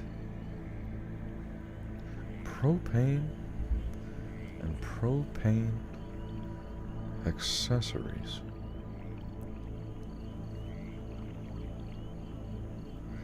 But Dad. Alright, let's read this outro. Somebody think of something funny to say. Hey friends, thanks for listening. Click that notification to... Fuck, I can't even read. Click that notification bell to be alerted of all future narrations. I release new videos every Monday, Wednesday, and Friday at 7 p.m. Eastern Standard Time, and there are super fun live streams every Sunday, Tuesday, and Thursday night. I'd love to see you there. If you got a story, be sure to submit them to my subreddit, r/Let'sReadOfficial, and you might even hear your story featured on the next video. And if you want to support me even more, grab early access to all future narrations and bonus content over on Patreon, or click that big join button to hear about the extra perks offered for the channel. And check out the Let's Read podcast, where you can hear all of these stories in big compilations and save huge on data. Located... Jesus Christ. Located anywhere you listen to podcasts. All links in the description below. Thanks so much, friends. And remember, hey, Yurica Rodriguez, welcome to the Butter Sock Cult. You now have access to bonus content. And Terry King, welcome back for 17 months. Don't use this, but and remember, to prevent unwanted staring, keep an oyster up your nostril. Thank you, Terry. And Elizabeth Knapp with the big 20 buckarina says, just got on, fell asleep and woke up immediately, checked to see if I missed you. I'm still adjusting to life with a broken foot. Oh, that's right. I'm taking care of my 15-month-old son. It's been tough, but I'm adjusting well. I'm sorry to hear that, Elizabeth, but I'm glad that you're adjusting well. And man, that's a lot of things to keep track of there. I hope you have some help. But thank you so much for the 20. What's up, Felix? Oh, that's right. Thanks so much, friends. And remember, Daddy's home. All right. I'm a creep. I'm a weirdo. Guys, thanks so much for being here. That was much longer than anticipated, but that's okay. It's going to be a sick video for your Friday enjoying pleasure. You can get early access to it on Patreon for only $1 a month. You can do a free trial should you so desire. Try that for a week, see how it feels. Fit it on the right foot, wear it to the ball. Otherwise, I will get this video up same time, same place, 7 p.m. EST, Monday, Wednesday, Friday on YouTube. Also be sure to check out the podcast. It's all these stories. They sound way better over there, audio-wise. But yeah, and Jacob, thank you again for another 5. Jacob, please, you're like emptying out your whole bank account. You could be using that money to buy another gold-plated chandelier. You could buy an entire dinosaur pterodactyl fossil to hang in your home as a chandelier made of gold. And yet you spend it on me, so thank you so much. It says, and remember, Hank Hill and Hale's propane. But thank you, friends, and I'll be back streaming on Sunday. So be sure to follow me on Twitter at Let's Read Creepy and Instagram at letsread.official to be kept up to date when I go live. And yeah, go follow my TikTok and the Reels and the Clips page and all that good stuff. Oh, I need you. I need my soldiers on the front line. But otherwise, guys, I'll be back. Appreciate you. Love you. Have a great weekend wherever you are. Check out the video right when it comes out. It helps to reach new people, make new friends. Goodbye.